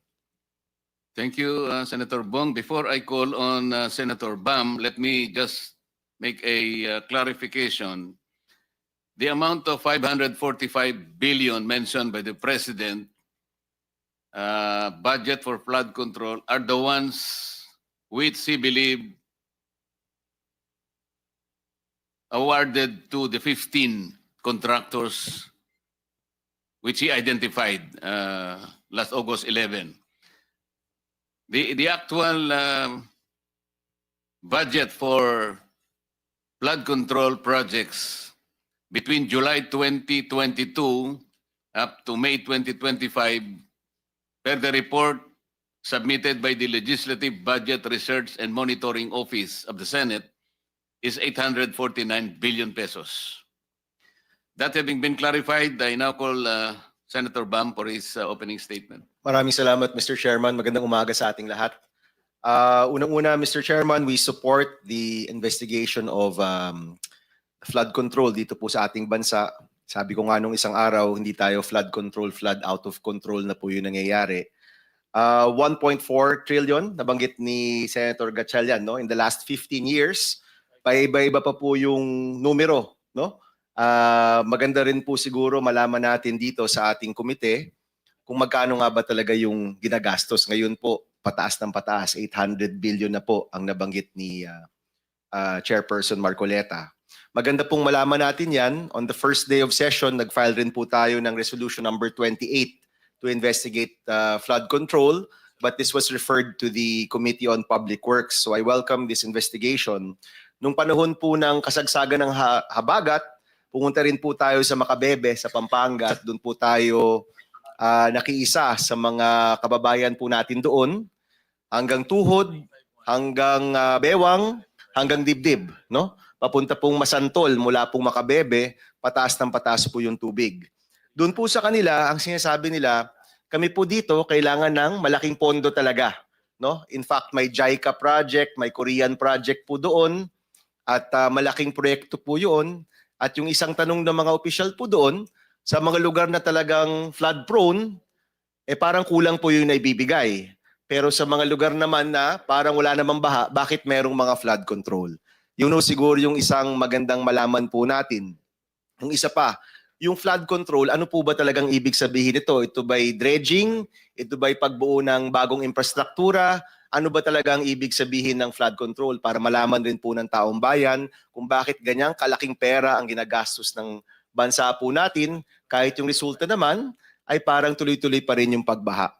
Nais ko lang pong dagdagan yung binanggit ni Senator Gatchalian pagdating po sa classroom. No? Marami po sa amin sumuporta dun sa hearing on classrooms. Yung kakulungan po sa classroom ay di hamak maliit pa sa flood control budget ng taong ito. Yung sinasabing 50 years to do, 50 years to accomplish, or 5 years to accomplish, sa totoo lang po, mas maliit pa yun kesa sa buong flood control budget ng isang taon. No, Mr. Chairman, yung 350 billion or 500 billion na binibigay sa flood control, mas malaki pa po yun sa kailangan natin sa lahat ng classroom na kakulungan sa ating bansa. Kaya kung dito po sa ating hearing at pagkatapos po nito sa budget ay mabawasan ang mga ghost project o mabawasan yung mga flood control na hindi naman kailangan, ako po sumasang-ayon sa Chairman of Finance na ilagay na lang ito doon po sa ating classrooms na alam nating may makikinabang kaagad.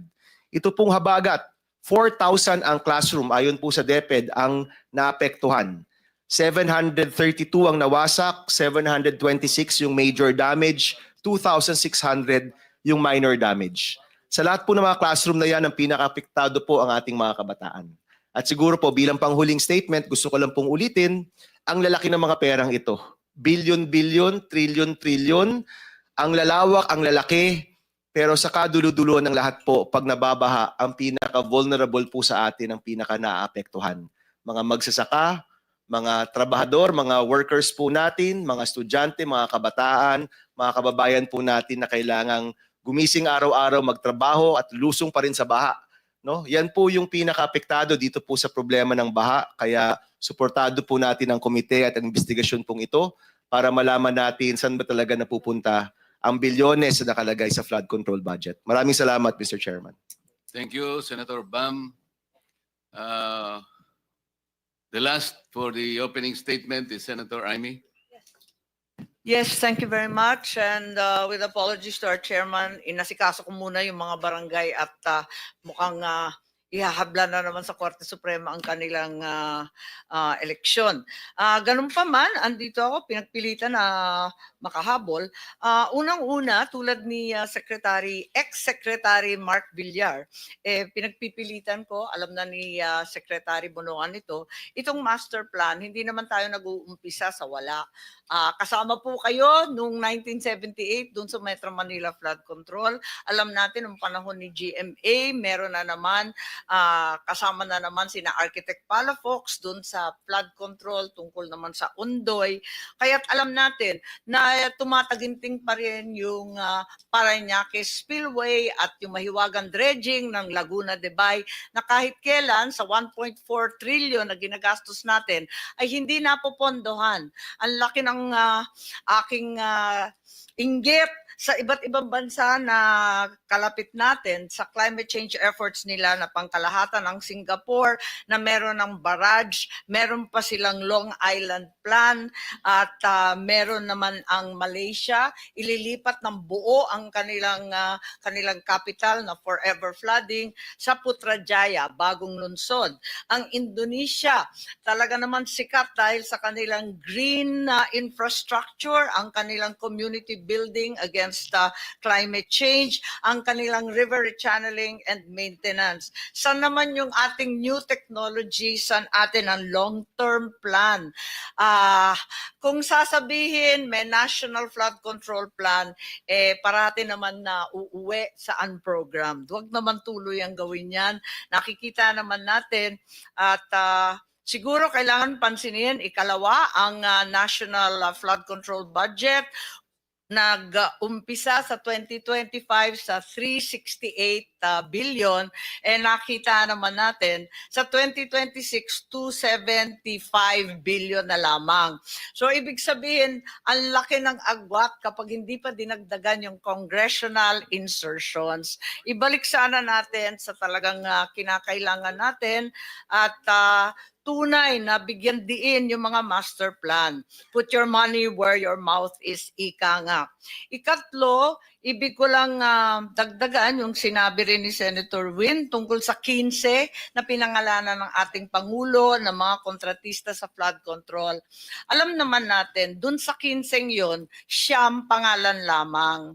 Iba ang business plan po nila, hindi naman sila nagpapatayo ng anuman, hindi sila nagpa-flood control. Ang tunay, siguro ang karamihan doon sa 15, nagpapaupa lamang ng lisensya.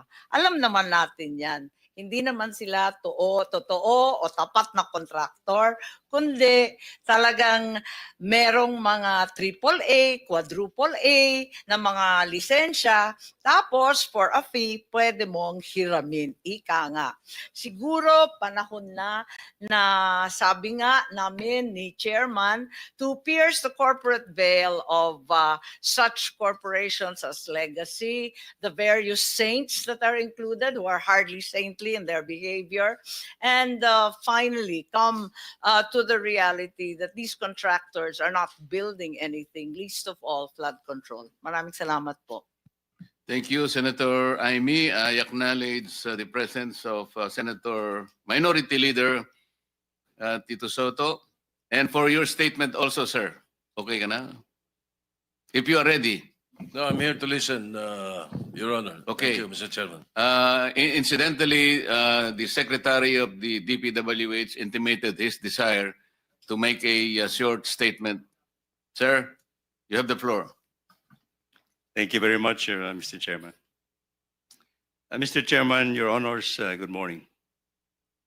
The Department of Public Works and Highways welcomes this opportunity to clarify and present the facts regarding the data on completed flood control projects submitted by the department to the Presidential Management Staff, which became the basis for the Sombong sa Pangulo dashboard launched by the President on August 11, 2025.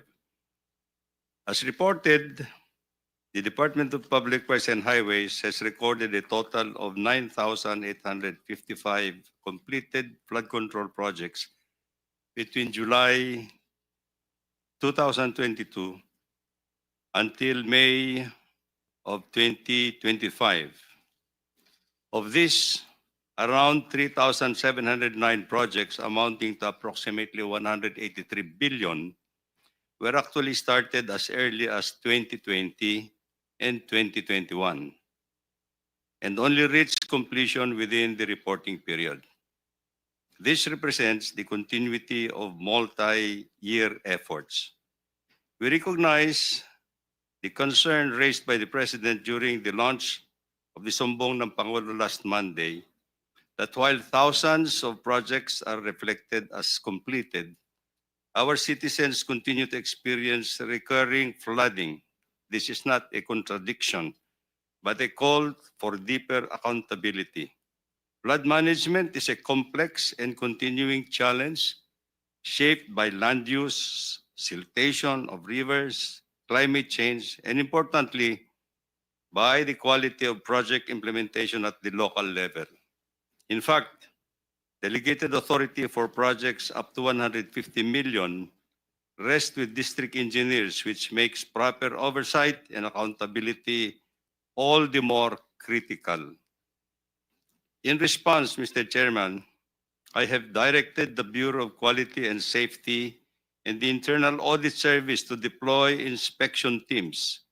These teams are already on the ground in Regions 3, Region 4A, Region 4B, Region 5, and Region 7, validating and ensuring compliance. We have also begun instituting personnel reassignments and replacements in highly suspicious district engineering offices to safeguard the integrity of project implementation. We assure this committee and the Filipino people that the DPWH will fully cooperate in this inquiry. We are committed to validating the data, strengthening our monitoring and evaluation systems, and ensuring that every peso of public resources truly translate into real, tangible protection of our communities against floods. Maraming salamat po, Mr. Chairman. Thank you, Mr. Secretary. We will begin the initial questioning from members. Ako na muna.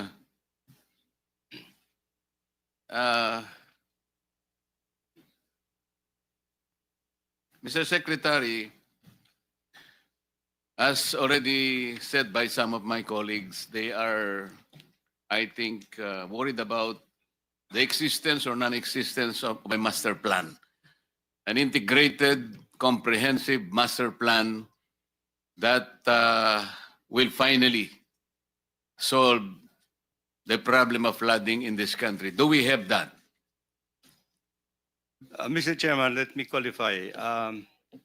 In the Philippines, we have recorded 18 major river basins. 18 major river basins. These are the rivers that would transcend not only in a locality, but transcends provinces and regions for that matter. We understand that, We have Mr. 18. Secretary. We understand that. We have 18, Mr. Chair. Even if we have 100 river basins, Yes. until and unless you are able to present a master plan that will integrate Yes. these river basins, you will be going nowhere. That's You correct. will accept that. Accept, Mr. Chairman. Let me begin by asking you, in executing all these flood control projects, did you ever, either your district engineers or regional district offices ever coordinated with The local government. the River Basin Control Office? Yes, Mr. Chairman. Let me explain a little No, bit. the answer Yes. is, the question is answerable by yes or no. There is a different. Have you ever coordinated with this obscure office called River Basin Control Office? I will explain to you why I'm asking this. It has a very, very significant relation to the subject matter of today's inquiry. Yes, Mr. Chairman. This River Basin Control Office was created by Executive Order 510. Kung nabasa po ninyo ito, sa Section 2, Paragraph B nitong executive order na ito pala yung mandato nitong maliit na opisinang ito which is attached to the DENR. Together with the Department of Public Works and Highways and the National Disaster Coordinating Council, develop a national master plan for flood control by integrating the various existing river basins and developing additional plan for components as needed. Isipin po natin, kaya sabi ko po sa inyo kanina, kahit 100 river basin ang babanggitin nyo sa amin, until and unless they are integrated with one another, which is the mandate of this office, walang mangyayari. Bakit po in the entire equation, in the entire continuum of this problem, bakit hindi man lang nagsasurface itong opisinang ito? Where is it? And why is it? Siya pala yung merong mandato. Ngayon lang natin nalaman. Hanggat hindi po kayo nagko-coordinate, hindi po kayo pala yung regulator. Meron pang isang executive order number 816. Sabi po niya rito, referring again to the River Basin Control Office. Whereas, sabi niya, the integration and harmonization of various government mandates and resources. Kasama na po kayong lahat dyan. In the provision of safe and clean water supply and effective flood control management for the entire country is emphasized in the medium-term development plan. Ang laki pala ng mandato nitong opisinang ito. Bakit po, Mr. Director General, did we invite the representative from this office? Kumbaga, yung palang susi ng lahat ng ito. Gawa na kayo ng gawa ng project, DPWH. DBM, bigay ng pundo. Pero yung opisina na mayroong pananagutan na nai-integrate,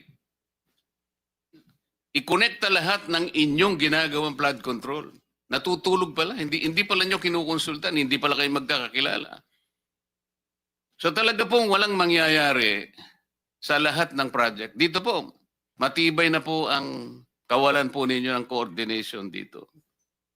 Bakit po nagkaganon, Secretary? Why is it that we have already seen, as of today, there is no semblance of coordination with this office? Why? Unfortunately, Your Honor, I think this is one of the challenges that we have to face. I'm not about to ask you about the challenges. We have the coordination actually. we have challenges. The But- coordination seems to be not really in the right one, Mr. I admit, Mr. Chairman, that we have not had any significant coordination at this point in time. with There was the no office. coordination at all. You started from the wrong foot. Kaya po pala ganito ang nangyayari. In the next hearing, we would like to know from this office, bakit po sa kabila ng lahat na ito pala ang kanyang pinakamandato, hindi niya nakuwang i-coordinate sa DPWH, sa DBM, and all agencies na may kinalaman para solusyonan ang pagbaha sa bansang ito. Siya yung nawawala sa the entire question. Kasi po, Mr. Secretary, itatanong ko pa sa kanya sana kung nandito siya. How do you classify the rivers in this country? Meron tayong national rivers, meron po tayong municipal rivers. Is that correct? That's correct, Your Honor. We have 18 major river basins, as I initially pointed out.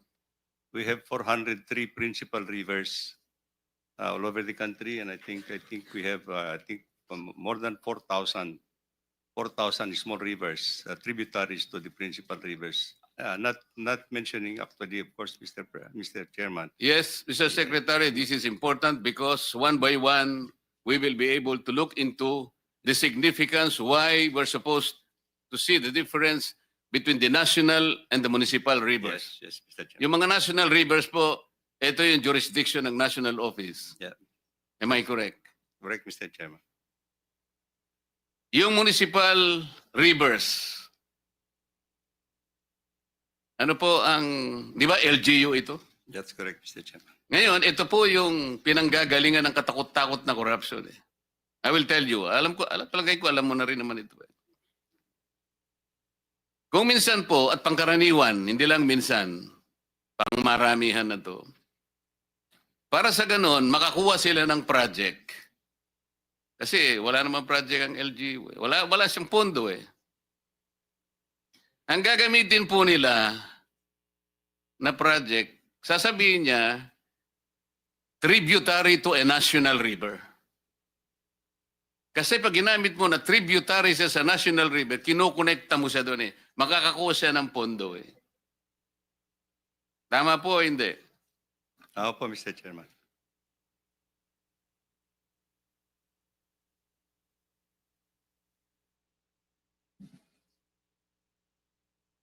Yun pong, there are two kinds of flood control projects. One, those with feasibility studies. Tama po. Tama po, Mr. And Chairman. those without feasibility studies. Tama rin po, Mr. Chairman. Dito po sa may feasibility studies, Mr. Chair, Mr. Secretary, yung request for funding normally comes from the Unified Program Management Office, Flood Control Management Cluster, UPMO, FCMC.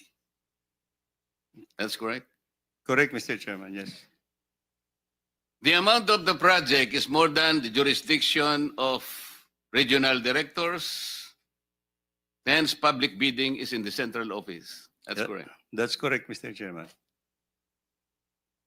Most of this funding are ODA funds, That's usually from the ADB. from various lending institutions, Mr. Chairman, not only with ADB. Yes. Correct, Mr. Chairman. Marami, but usually ADB din pinanggagalingan. Di ba? UPMO is headed by Yusek Emil Sadain. Yes, Mr. Chairman. Yes, sir. Thank you for your presence. FCMC is now headed by Director Ramon Ariola, Mr. Chairman. the third. The third. Yes, sir. Yung without feasibility study, Mr. Chair, paano po yung request for funding? How does it start? It starts with, I can only explain, Mr. Chair, when it is included into our National Expenditure Program proposals. No? These projects would have undergone some prioritization at the provincial level, and then it has to be elevated to the regional development councils, and it will form actually the regional project proposals.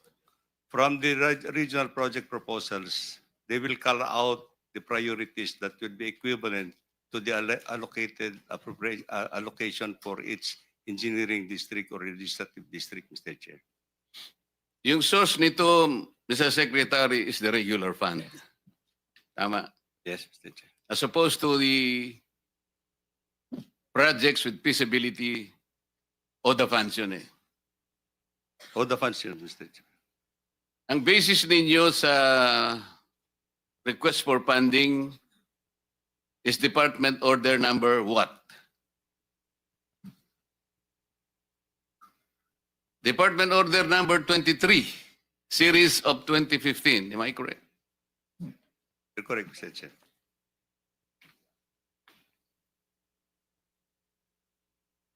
Kasi po, Mr. Secretary, kaya po natin iniisa-isa ito para maintindihan nating lahat. Meron pong jurisdictional amount kasi. Yes. Yung district offices, district engineers offices, 100 million. Tama? 150 million level nila, Mr. 150. 150 million, Mr. Chair. O yung regional district offices, Above 150 up to 400 million, Your Honor. national offices above what? No limit, Mr. Chair. No limit. Pero lahat po ng ito, Mr. Secretary, either ito po ay prosecuted by District Engineer's Office with the threshold amount as you have stated, regional district offices with the threshold amount, and national offices with unlimited amount. Lahat po ng mga contractors nito are required to have the SLCC. Am I correct? That's correct, Your Honor. SLCC is single largest contract completed, That's correct, Your Honor. which is based on the new government Procurement. procurement plan or law, RA 12009. Tama po. Tama po, Your Honor. Meron po kayong implementing office. Ito yung UPMO, FCMC. Pagkatapos sa ilalim po nito, meron kayong project director. At pagkatapos meron pang project managers, may project engineers. That's correct, Your Honor. Sigurado po ba kayo na lahat ng mga projects na na-execute merong SLCC? Your Honor, these are foreign funded projects, and most of the engaged contractors dito are actually foreign contractors, Your Honor. Alam ko po yun, kasi yung ODA, Okay. meron silang funding provision. Yes, Mr. Honor. The contractor follows the personality or the nationality of the funding country. Parang karaniwan ganun eh. In bilateral agreements, Your Honor. Yes. Pero sa mga projects, for example, ng ADB, dahil kung minsan wala nang gustong pumasok, in-invite nila yung mga international contractors. That's correct. Dito pumapasok ang joint venture eh. Tama po. Tama, Your Honor.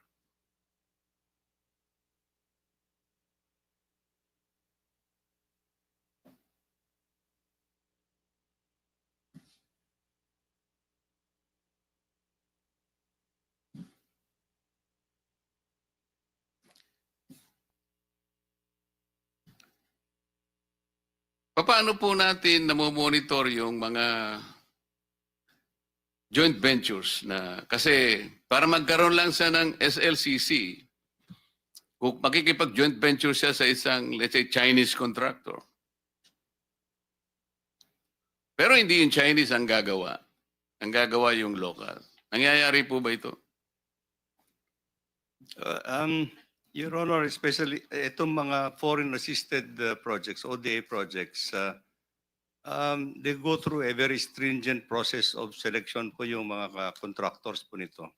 And in the implementation of these projects po, meron din pong overseer consultants actually that will oversee the day-to-day implementation of these projects, Mr. Chair. So, if there would be subcontractors that would have to be engaged by the principal contractor, this will have to go through a process of evaluation and approval, Mr. Chair. We cannot actually accept. I mean, the bank and the funding banks or agencies will not agree, will not approve any subcontractor unless they go through the approval process, Mr. Chair. Before I continue, Sir Secretary, let me just acknowledge the arrival of Senator Mig Subiri. Please. So it's a very stringent process, Mr. Chair, for official development assistance or foreign funded projects actually in the engagement of the contractors, Mr. Chair. Actually, Mr. Secretary, yung sinasabi mong strict guidelines, that's debatable eh. Kasi ito nangyayari ito, this is an open secret. Halimbawa, doon sa isang flood control project na meron ng feasibility study, may mga enterprising congressmen eh. They will request that these projects be implemented by the district engineering office. Sa mga nakaraan GIA natin, makikita mo yan. For example, the project is budgeted for 500 million to 1 billion pesos. It will be divided into several small projects, say 50 million to 100 million each. Kaya makikita mo, as observed by the President, bakit ay kakanyang parehong 100 billion, 100 billion, 100. Para bang there are 2 or 3 or even 10 major projects, flood control projects na talagang ang compute, para bang parehong-pareho yung cost eh. This is impossible. Kaya lang talagang binrake mo na dun sa ano eh. May break up na kasi. Kailangan talaga eh. Kaya pagpaparti-partihin na lang sa 100. Kasi ang ano dito, Secretary, alam mo naman ito eh. Para sa ganun, yung congressman, maibigyan nyo doon sa favored contractor. Magagawa natin ito. And we can prove this. This office will just ask, for example, from the Office of the Undersecretary for Planning and PPP Services, Yusek Cabral yata ito, sir. Your Honor, yes. Kapag ni-request po ng Blue Ribbon Committee, sino-sino yung katakot-takot na mga congressmen na palagi na lang nagre-request ng funding sa nature. Dito po lalabas lahat ito. Eh. Makikita po namin. And I'm sure the office will cooperate with the Blue Ribbon Committee. Dito po makikita natin yung napakahilig mag-request ng funding. Tama po ako, hindi? Tama po, Your Honor. Yun pong bidding. Pero baka gusto na magtanong muna yung mga kasama ko po, mag-sip muna ako sa kanila. Anybody who would like to? Senator Jinggoy. Thank you. Galingan mo, Senator Jinggoy. Thank you, Mr. Chair. Is si Ms. Cabral ba nandito? Was she invited? Was she invited by this committee? Maybe we can invite her in the next Hindi, meeting. nandito naman ng pinaka-boss si Secretary. But I would like to ask. Mas gusto mo siyang makita kaysa Secretary. Hindi naman. Anyway, Mr. Secretary, wag na tayo magpaligoy-ligoy pa. Kung hindi pa binulgar ni Pangulong Marcos itong mga anomalya na nangyari dito sa mga flood control projects, hindi niyo ba iimbestigan to? Kailangan pa umabot ng Senado para imbestigan ito dahil binulgar ni Pangulong Marcos ang mga di umano yung mga anomalya tungkol sa mga flood control projects. Hindi naman po siguro, I think, Your Honor, I think this is a routine process naman ng department that every project that we complete must have to undergo a quick, it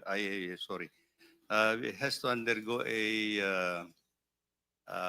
validation audit before we fully pay the contract amount, Your Honor. So meron yung quick quality assurance unit, may audit team na dapat umiikot parati, Your Honor, before we pay the final payment for this project, Your Honor. Are all these contractors qualified? They are qualified.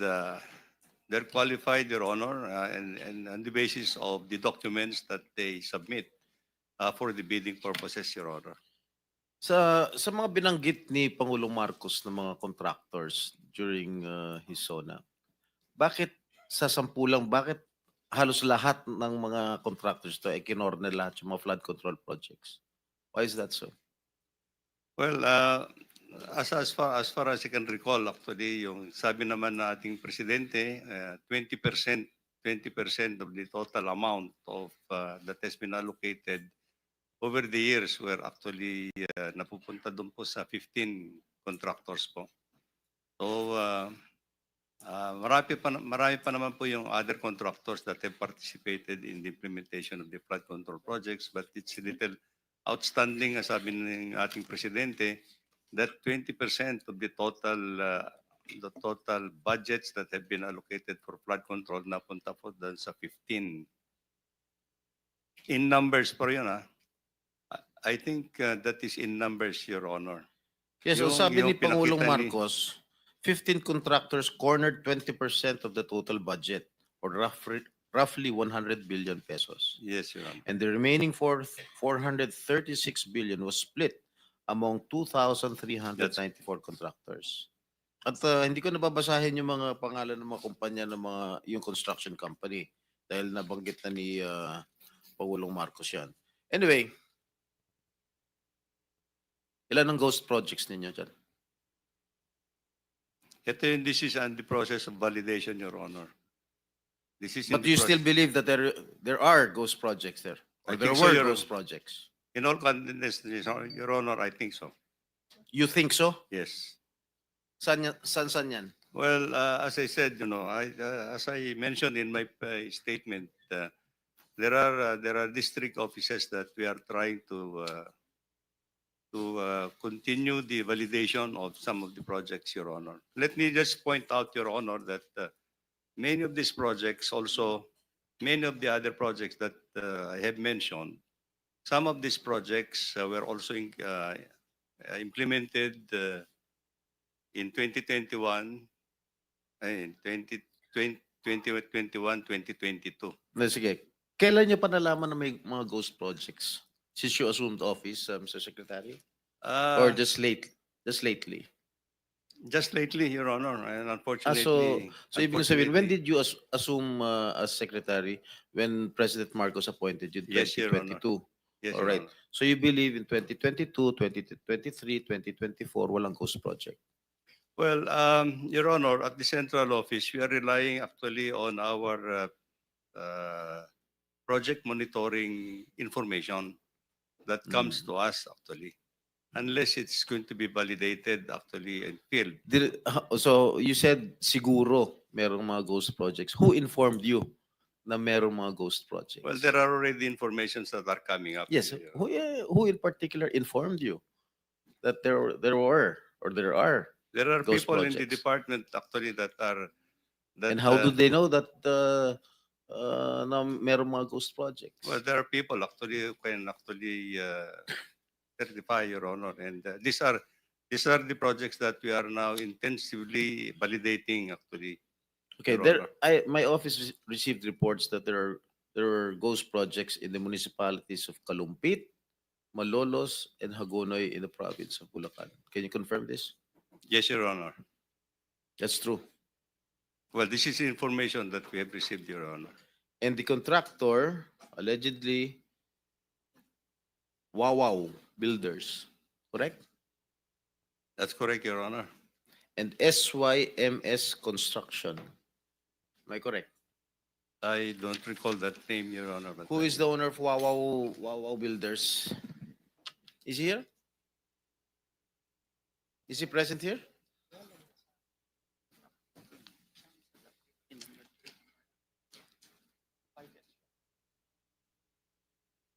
Senator Jinggoy was invited but walang reply as of now. May I know who is the legitimate owner of this construction company? Mark Alan Arevalo. Arevalo. All right. I think the committee already will issue a subpoena. All right. So, sa aking palagay, itong mga ghost projects na nabulgar na ngayon, siguro inaayos na nila. Tama? Para hindi malata na ghost. And I don't think that they will have that capability anymore, Your Honor, because I think if these were ghost projects in the first place, they would not have delivered the time actually to do anything at this point in time. The records will show that if there is no project at all that was implemented, and payment has been made, then it's on. Tapos na, nasunog na yung pera natin. That's actually. All right. Magkano ang anomaly. in-award dito sa sa Wawaw? Wawaw Builders. I don't have the figure right now, Mr. Chair, but I think it's predominantly. No. Meron mga figures dyan. Huwag niyo ako lulukuhin dito. Yeah. Labas niyo kung magkano yung in-award nito sa Wawaw Builders. Mga ghost projects. You'll wait for it.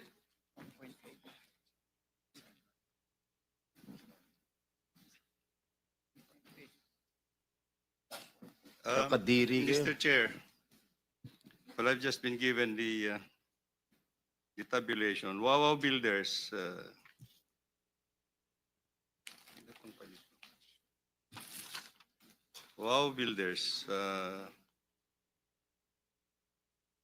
the number of projects, the total projects, total cost of the projects that have been implemented is 9 billion.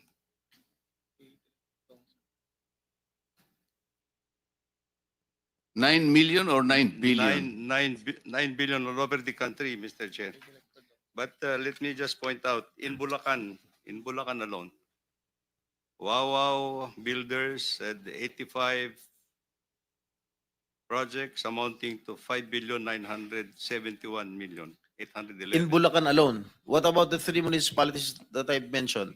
Kalumpit, Hagonoy, and Malolos.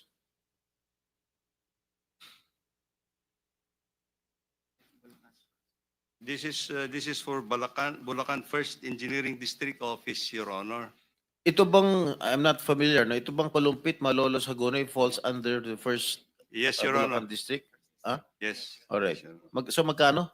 Yung sa Wawaw? 5,971,811,600. In Bulacan alone? In Bulacan First Engineering District, Your Honor. So yung 5 billion na in-award sa Wawaw Builders para sa province Bulacan First are Engineering. all ghost projects. Correct? Hindi naman, Secretary, Your Honor. for the record, the total is 9 billion. That is No, no. nationwide. Nationwide. Nationwide, Your Honor. Pero 5 lahat yun, billion ghost na projects. Your Honor. So, Ghost projects lahat. No po. So ang ghost project lang na sinasabi mo, sa Bulacan lang. There seems to be some ghost projects actually as reported, Your Honor. Are you investigating this right Yes, now? Your Honor. We're investigating it. What is the status of your investigation? They will be coming up with their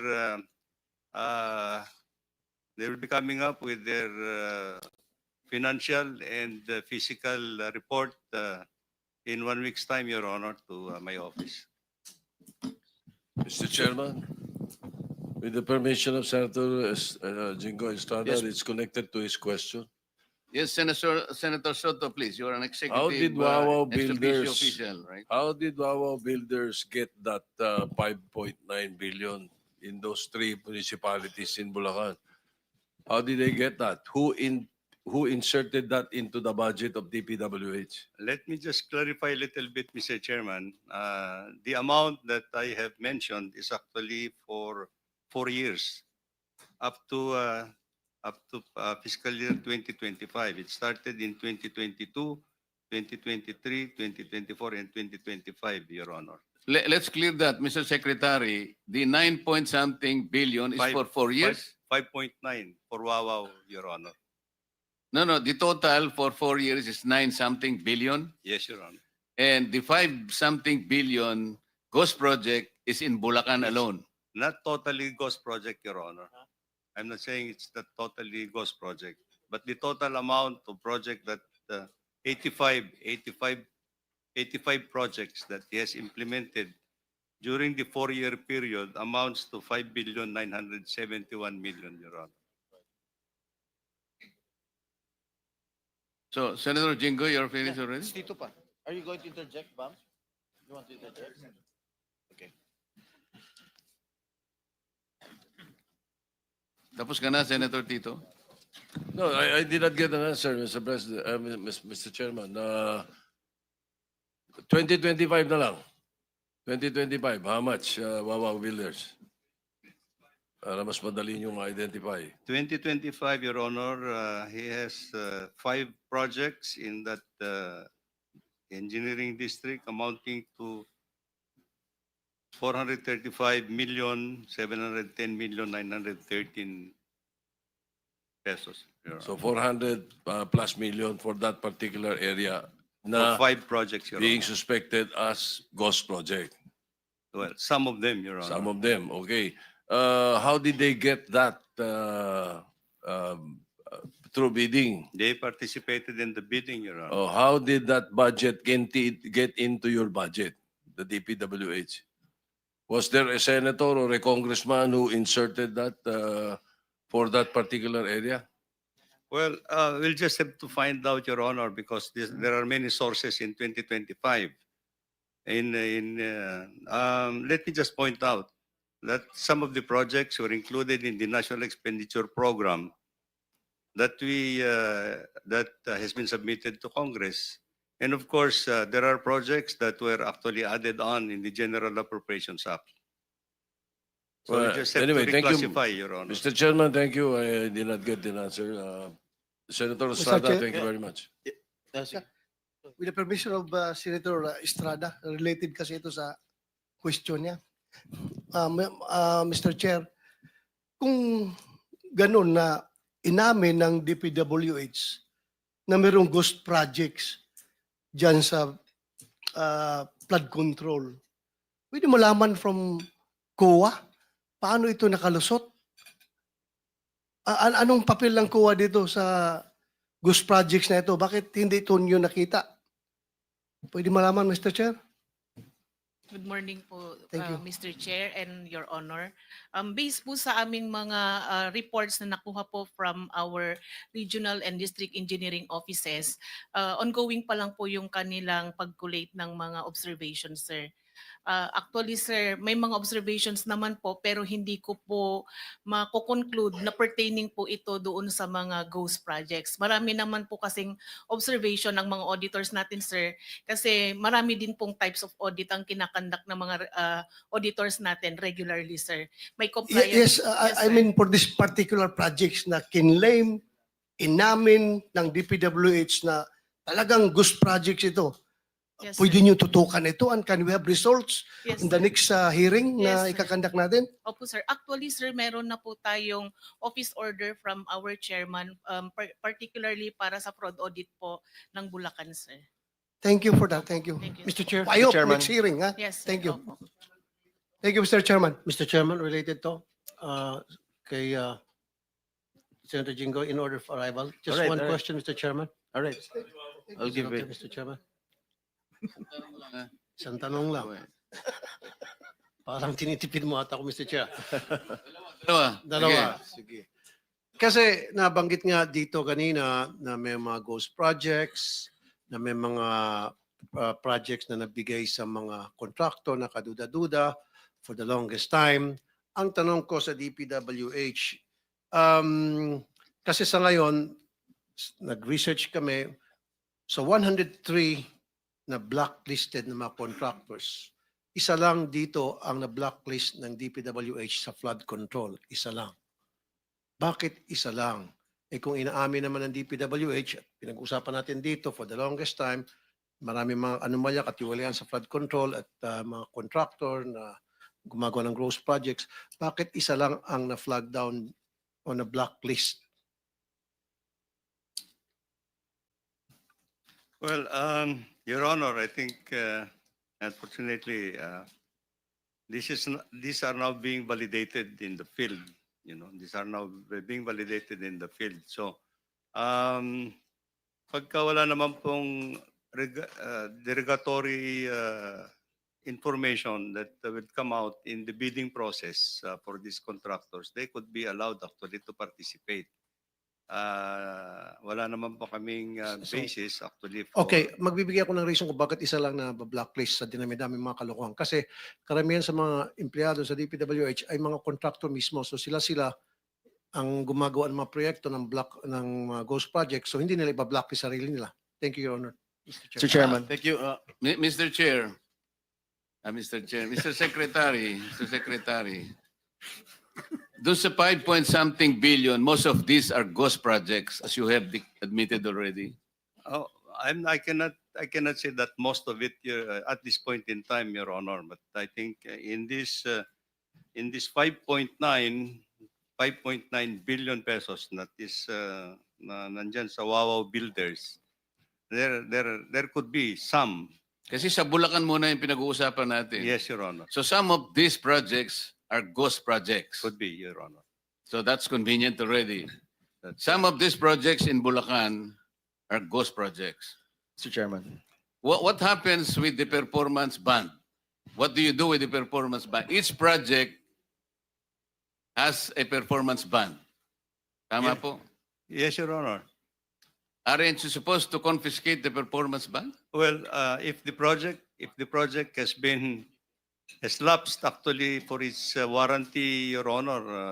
Hindi, as admitted, some of these projects are ghost projects. Yes, Your Honor. So you have to run after the performance bond. Yung insurance company, kailangan habulin natin. Yes, Your Honor, yes. What will you do? Well, as soon as we are able to file all the necessary How much does it take? The insurance company, sa experience ninyo, these are ghost projects. as soon as we are able to finally come up with the documentation, Your Honor, then I think Okay, for the record, yes, kapag nakita natin na ghost projects, you will run after absolutely, Your the Honor. performance bonds Absolutely, yes, posted Your Honor. by these contractors. Yes, Your Honor. And to the question of Senator Bato, Madam Coa, ano ba ang ginawa ninyo? Most of these projects have been established, admitted as ghost projects. Bakit hindi kayo makapagsalita, makapag-report? Ghost pala. Bakit lumusot sa inyo? Sir, sa ngayon po, sir, since we are still consolidating and gathering data from our regional and district auditors. Alam niyo yung sir. problema. You have Yes, a sir. very standard way of answering us. Yes, eh. sir. You are still waiting for No, your sir. regional offices. Alam niyo yung problema ninyo, Madam Coa? Kasi puro kayo post-audit eh. Mag-audit kayo pag tapos na yung project. Like what happened in Misamis Occidental. I asked your regional, anong tawag niyo ron? Director po, sir. Regional Director ng COA. I asked him, there is a very irregular project being constructed in Misamis Occidental in Barangay Lamaan. This is a project shepherded by the former, ano ba yun? He was a deputy speaker in the House of Representatives. Kapareho ko siyang deputy speaker. He was able to get a 50 million project from DPWH. Tinanong ko yung DPWH doon in Region 10. How come DPWH now is funding housing projects? Kailan nangyari ito? And then when I asked him, yung baka kung pagtatayuan ng lupa ng housing project na yan, costing 50 million pesos. By the way, Mr. Secretary, yung contractor doon ay itong Alpha and Omega General Contractor and Development Corporation, one of the 15 contractors identified by the President. Sabi ko, tinatanong ko sa kanya, alam mo ba na yung pagtatayuan ng housing project na ito ay hindi pa sa pangalan ng city? I don't know, sir. Bakit hindi mo alam? Eh kasi po, mag-audit lang po kami pagkatapos ng project. Saan ka naman nakakitang ibig po, sinasabi ko na nga sa iyo ngayon eh. The city of Lamaan, the local government's LG unit at that time succeeded in getting a writ of possession. On the basis of the writ of possession, itatayo nila yung housing project. I told them, is the writ of possession transform itself as a title for the city? Hindi ko po alam, sabi ng inyong COA. Pag natapos ang project na ito, kanino kakuha ang project na ito? Hindi ko po alam. Ito po yung nangyayari ngayon eh. Ito na naman pong Alpha and Omega General Contractors and Development. Ginamit lang po yung lisensya niya, Mr. Secretary. Alam mo niyo kung sino yung gumawa doon? Yung mismong gobernador ngayon na mayroong isang construction company. I hope he is listening. At sasabihin ko sa kanya ngayon, hindi pa ako tapos sa'yo. Mr. Chairman. Mr. Chairman. Let me continue with the... Mr. Chairman. Mr. Chairman, Mr. Chair, you still have the floor, Mr. kasi Chair. po, just a clarification, Mr. Chairman, kasi taga Region 10 ako. yes, sir. So, Sabihin hindi ko lang naman ito taga na Bukidnon yun, Mr. Chairman. Hindi Bukidnon yun. yung yung project na yun ay hindi sa Bukidnon. Misamis Occidental ito eh. Ah, Misamis. Laman, Laman. Ah, okay. O Thank you malayo for yung the- Bukidnon. Thank you for the Senator. clarification, sir. Mr. So- Chairman, connected to So, the... Senator Soto, okay ka na? Tapos ka na po kayo? Kasi kayo yung mga may priority hindi muna pa. magtanong. And then, Senator Villanueva, wala na siya rito. Senator De La Rosa, okay ka na? And then, now, I will pwede ba? I'm not yet through, Mr. Chair. Only one question. Nasa akin pa yung floor, Mr. Chair. Paano mo nalaman sa iyo pa ang floor? Panay sila singit na singit eh. Pinasisingit mo kasi. Wag ka na magpasingit. You continue. Okay, thank you, Mr. Chair. Okay, Mr. Secretary. Once proven that these are ghost projects, what action are you going to take? We will file all the necessary charges, Your Honor. And ghost projects, actually, sabi ko nga, anybody who is involved in the implementation of that kind of a project has to be answerable. Your Honor. Pagkatapos na mawala yung pera natin, nawala yung pera ng gobyerno. Well, unfortunately, Your Honor, this is Ito bang mga these municipalities that have mentioned, nabayaran na ba yung itong Wawaw Builders? Bayad na ba? Please check your yung mga records. projects na na-complete, yung mga projects that have been filed, palagay ko na nabayaran na po lahat to. So, Except when will for- we expect your investigation to finish? In probably in a couple of weeks or next week, Your Honor, we just have. And who is in charge of inspecting the quality control in the province of Bulacan? Right now, Your Honor, I have relieved the entire district office. Oh. I have relieved the Yes. entire district office and the Assuming regional. that you have relieved all your officials, who is this person who is in charge of inspecting the quality control in Bulacan before you relieve them?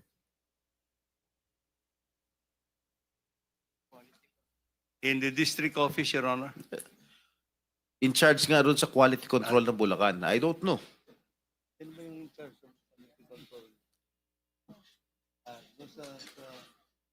Your Honor, just may I have to consult.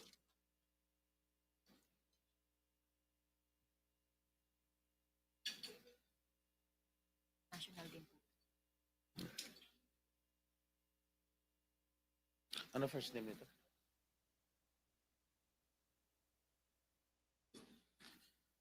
I was just informed, Your Honor, sorry about that. But the person who is supposed to undertake quality control in the district is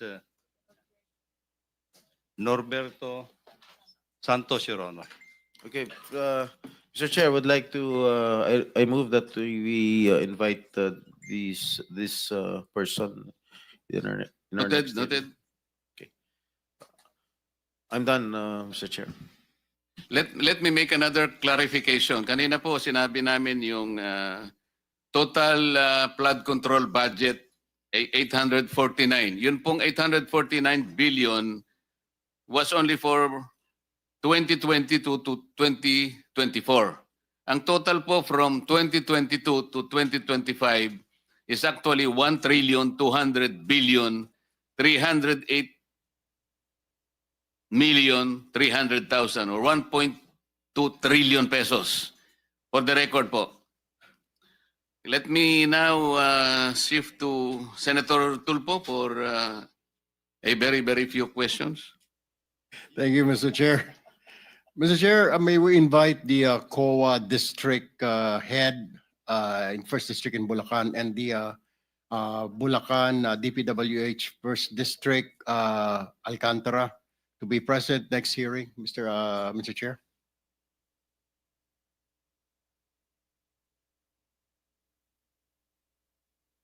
Mr. Chair, can we invite the COA First District of Bulacan and the District Engineer, First District Alcantara to for Certainly. next hearing? Director General, please take note of the request.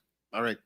Now let me direct my question to the Department of Public Works and Highways. Mr. Secretary, based on the list released by the President, there are top provinces with flood control projects. Okay? Pero they're not on top of the list na flood-prone area. Like Cebu with 414 flood control project, Isabela 341, Albay 273, Leyte 262, Camarines Sur 252. Tinitignan ko po itong listahan. Wala po sila dito sa top 10 flood-prone province. Ang number 1 po dyan, Pampanga, Nueva Ecija, Pangasinan, Tarlac, Bulacan, Metro Manila, Maguindanao, North Cotabato, Oriental Mindoro, Ilocos Norte. Ang tanong ko po, Mr. Secretary, ano po sinunod ho natin dito? Yung hazard mapping po ba? O sinunod natin yung politiko kung saan niya gustong ilagay yung pondo niya? Mr. Secretary. Your Honor, as I have explained, actually po, yung paglalagay po ng projects, ng flood control projects, under the National Expenditure Program po ito, no? Under the National Expenditure Program, meron po kasing allocation for each engineering district. Allocation po. And then,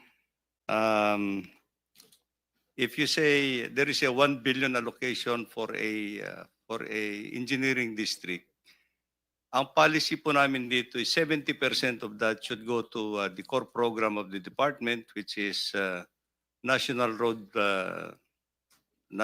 Program Management and bridges, and of course flood control projects. So, ito po yung core program ng department. So at the end, these are prioritized. And 70% of the 1 billion, as I said, 1 billion, theoretical 1 billion, can be allocated for local infrastructure. So in the allocation of that 70%, it's all up to the priorities in that district where to put the allocations, either in roads or flood control, Mr. Chairman. So at the end of the day, ang kwan po nito is actually, we, as I mentioned, it has to go through the process of the projects would have been included in the regional budget proposal.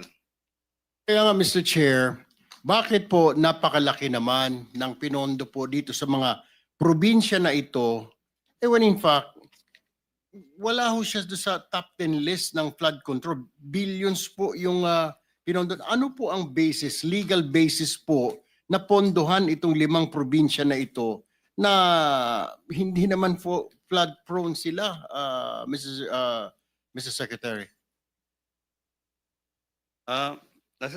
Ito po kasi yung situation, Mr. Chair. As far as the National Expenditure Program that is submitted, these are equitably distributed amongst all the legislative and engineering districts.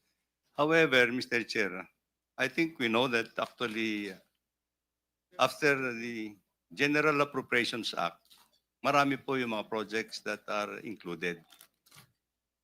I understand that, Mr. Chair, pero yun nga po, ibabalikan na lang ho natin yan because ang tanong po natin, napakalaki naman po ng pondo at saka napakaraming flood control projects ng mga lugar na ito. Hindi po ba ninyo nasilip ito nung nilagay po ninyo sa NEP?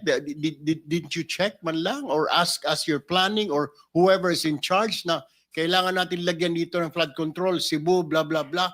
Sana tinignan din ho natin kung magaling ho yung planning natin, kung sino man yung may hawak dyan, binabaha ba? Ang tanong po dyan, binabaha ba? Bakit tayo magpopondo rin sa lugar na ito kung hindi naman po binabaha? It's a waste of money, Mr. Secretary. Waste of time also. Halatang halata ho popondohan mo dito, gagastusan mo na wala namang baha, di po ba? I mean, am I right? Yes or no lang, Mr. Secretary? Yes, Your Honor. I agree Opo. completely. All right. Now, I'll go back to you, Mr. Secretary. Mr. Chair, let me ask this question to the Department of Budget and Management. Madam Secretary, ma'am, wala po bang hindi po ninyo chine-check? So, basta nag-request lang ng pondo, re-releasean ho ninyo. Hindi man lang matatanong para saan po itong pondo na ito, billion po ito, flood control. Wala ba kayong to counter na flood control, kailangan ito to justify I mean, release lang ho tayo ng release kasi sabi ni congressman, sabi ni ganito, hingihan ko ng pondo, etc. etc. Kailangan ko kasi baka hindi. Pag hindi ko nireleasean, baka ipitin ng pondo ko sa budget hearing. Mr. Chair, good afternoon, good noon po sa ating lahat. Kung ano po ang nakalagay sa General Appropriations Act, yun po ang inire-release natin sa Department of Public Works and Highways. Naka-line item po lahat ng mga projects. It's detailed and identified yung mga projects po. Isa-isa nakasulat po dyan. Yung Pero- mga projects, yung mga flood control projects. I understand that, Madam Secretary, pero my point is, wala po bang pagkakataon? Kasi baka mamaya mali na po yung nililista. Hindi na po tama. If you see something wrong, okay, nandyan nga po yan, line item, pero hindi na po tama. Hindi po ba pwedeng i-correct po from Senator your end? Erwin, may I interrupt? I think the good secretary has not taken his oath yet. Am I correct? So, Hindi po. Sorry, late po ako. I came Director from General, another... can you please administer the oath of Secretary of DBM?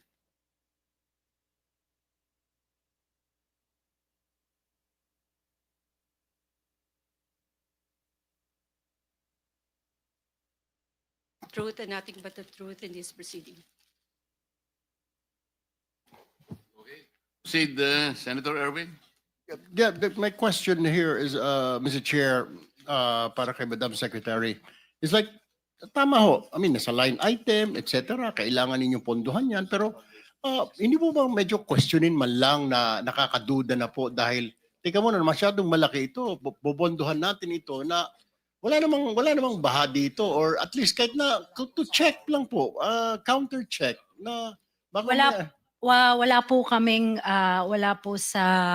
wala po kaming tao na kayang mag-check isa-isa ng mga projects na pinopropose ng DPWH But po. do you have the mandate to do that? Wala din po eh. Yun ang sabihin mo. Wala rin po. Opo. Wala po. Okay. Okay. Now let me move to the Commission on Audit naman.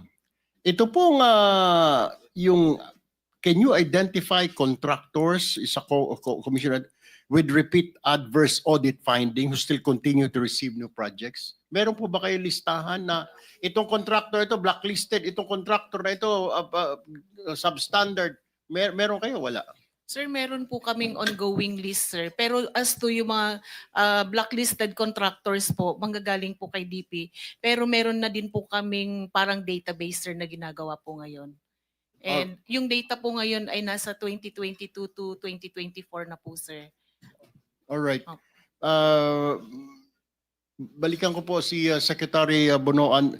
Mr. Chair, Mr. Secretary, ano po, wala po kayong list. Kagaya po nasabi ni Senator Raffy kanina na isa lang po ang kuan, pero lahat pumasa, isa lang ang blacklist nyo.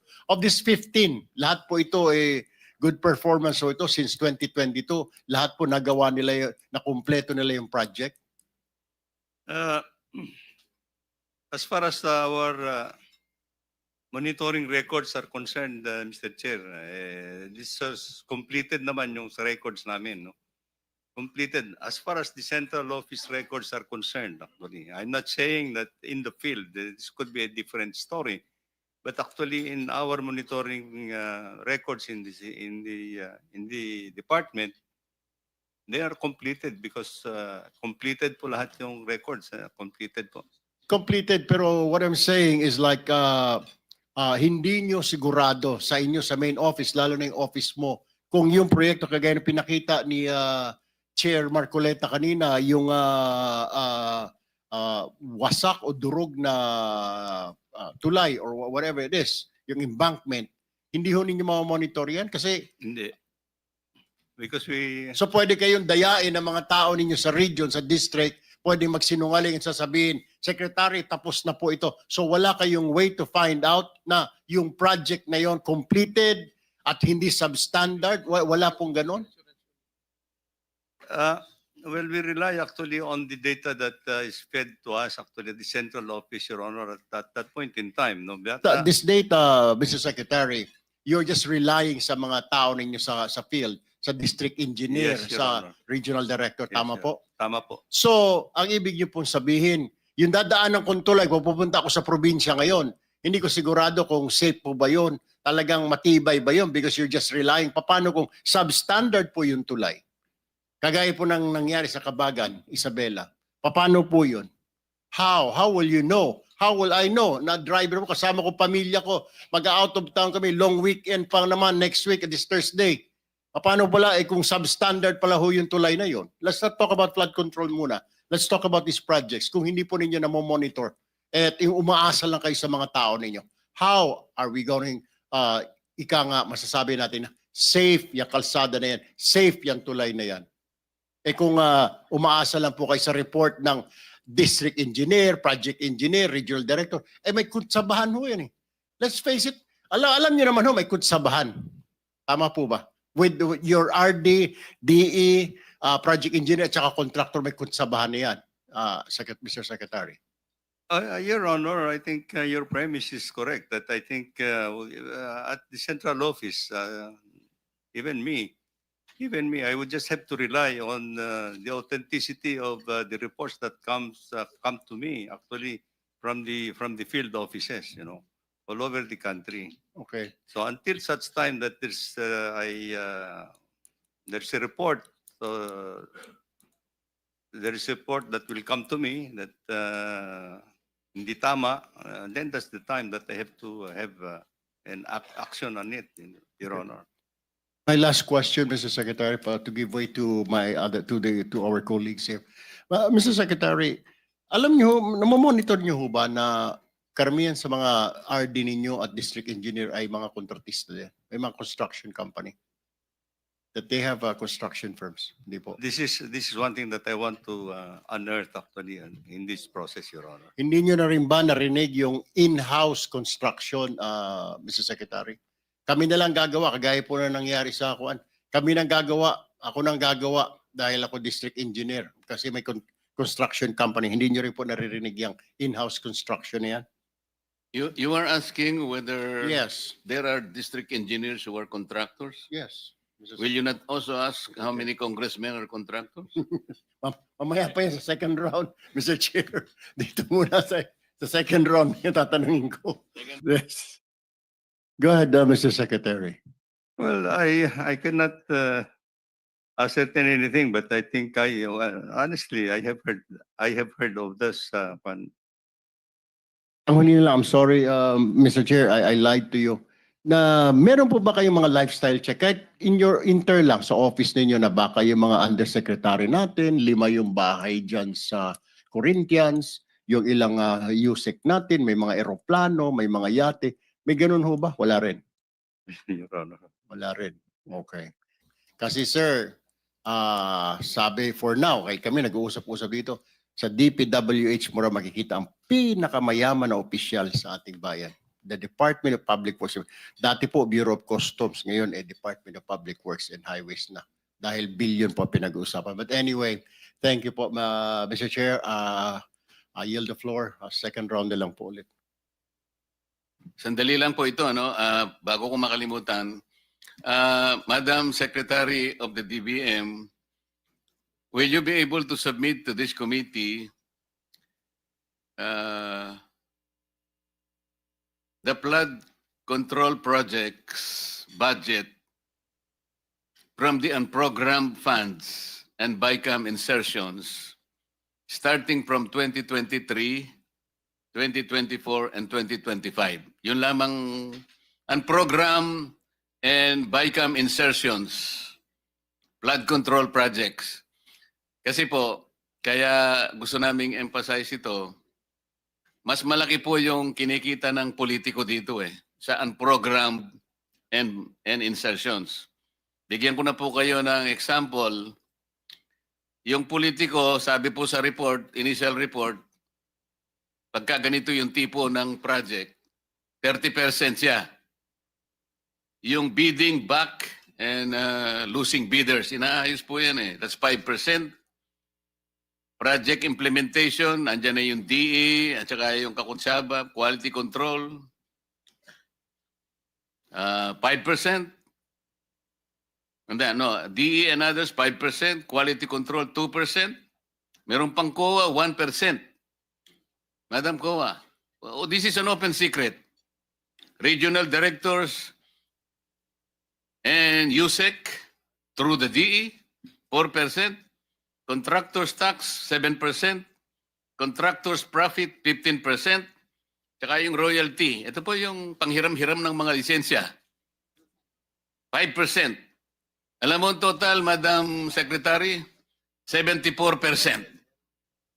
Ang natitira po sa project, 26% na lang. O ibig sabihin po, kung ang flood control project is 100 million, ang talagang magagamit is 26 million. Talagang walang mangyayari po sa atin.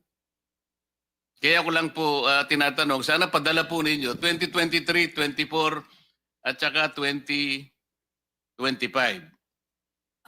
We will furnish the committee, Mr. Chair. Okay, Your tas Honor. follow up lang po. Salamat po. Follow up po kasi may valid po yung point niya kanina. Identified na po natin yung 11 probinsya na flood-prone areas per the National Adaptation Plan of the Philippines 2023-2025. Bakit po 5 lamang na probinsya ang napagtuunan doon sa flood-prone provinces na yon? At ang napagtuunan po ninyo, wala po doon sa listahan na yon, is Cebu Province, 414 projects. Isabela, wala din po doon, 341 flood control projects. Albay, 273 flood control projects. Wala din po sa listahan yon. Leyte. Ba't ka napatingin sa akin, Senator Mix? Leyte. Wala din po sa listahan. 262 projects. Senator ba, Tarlac, kasama kaya okay lang naman? Kasi pareho kaming Tarlac eh. 258 lang. Kung ikukumpara sa Cebu na 440. Camarines Sur, wala po. Camarines Sur, wala. 252. What is the logic, Mr. Secretary? Ang tinatanong po niya kanina, kung nandito lang, wala tayong po problemahin. Whatever equity you have been trying to project, well, equity. Logic. What is the logic? Wala sa flood. Ba't ka maglalagay doon? Hindi nga sa kasali. Para ba nga nangyari, Mr. Secretary? Hindi naman siya nagugutom. Doon ka nagbigay ng pagkain. What is the logic? Malalaki po ito eh. Well, excuse me, Your Honor, as I've been trying to explain actually, these are actually, first of all, in the National Expenditure Program that we submit, these are the priority projects that are processed actually in the field. No? In the field. So whatever is the proposal. Naintindihan po natin yun. If it is processed on the field, you will start doon sa listahan ng flood-prone areas. Yes, Your Okay Honor. lang yun. Yes, Your Honor. Do not start with the areas na wala naman pong panghanib ang pagbaha. Questionable po yun eh. So dito po makikita talaga yung talagang walang coordination. Kahit ang natutupad na lang talaga rito yung mamaya sasabihin mo kung sino-sino because you have to name names. Sabi mo kanina, ikaw ang nagpanukala nito. So I will ask you to name names later on. Yun muna po. I will call the former Senate President, Senator Subiri, for your questioning. Maraming salamat, Mr. Chairman. Mr. Secretary, good afternoon to all the members of the DPWH Good afternoon. and Secretary Pangandaman and all the other departments. Alam mo, let's address the elephant in the room, Mr. Chairman. Let's already address the elephant in the room. The DPWH is not all at fault. Kasi yan, kanina pa, nahiya lang si Secretary, Mr. Chairman. Pero in our conversations together, but together with Secretary Mina, namamanggal yung budget. Iba yung NEP, paglabas po ng ng GAA, yung General Appropriations Act. And I've had conversations with the good secretary na sabi niya, Wala na yung aming flagship projects. Wala na kaming road right of way. Out of sheer frustration. Hindi kasalanan ni Sec yun, Mr. Chairman. Kasi tamang sinabi niya, pagdating sa NEP, vetted na yan. May RDC Council approval yan. Napakahirap, napakaigpit. And the DBM also knows that there's a vetting process. Kaya paglabas po ng budget, iba nang itsura ng budget, wala na po silang magagawa dahil batas po yan. Kailangan po nilang i-implement yun. That's the elephant in the room.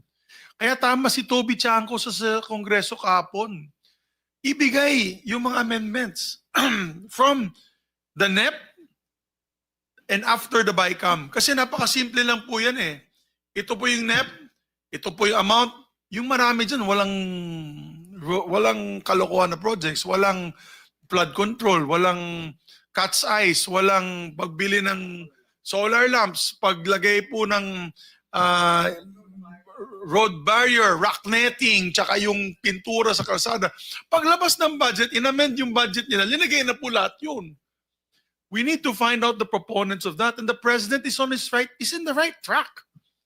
Kasi I've seen the president's frustration when I was Senate President na talagang bakit namamanggal yung budget, ba't nawala yung aking legacy projects. Kaya for 3 years, nawalang legacy project yung ating Pangulo dahil nga, siguro there was a free hand.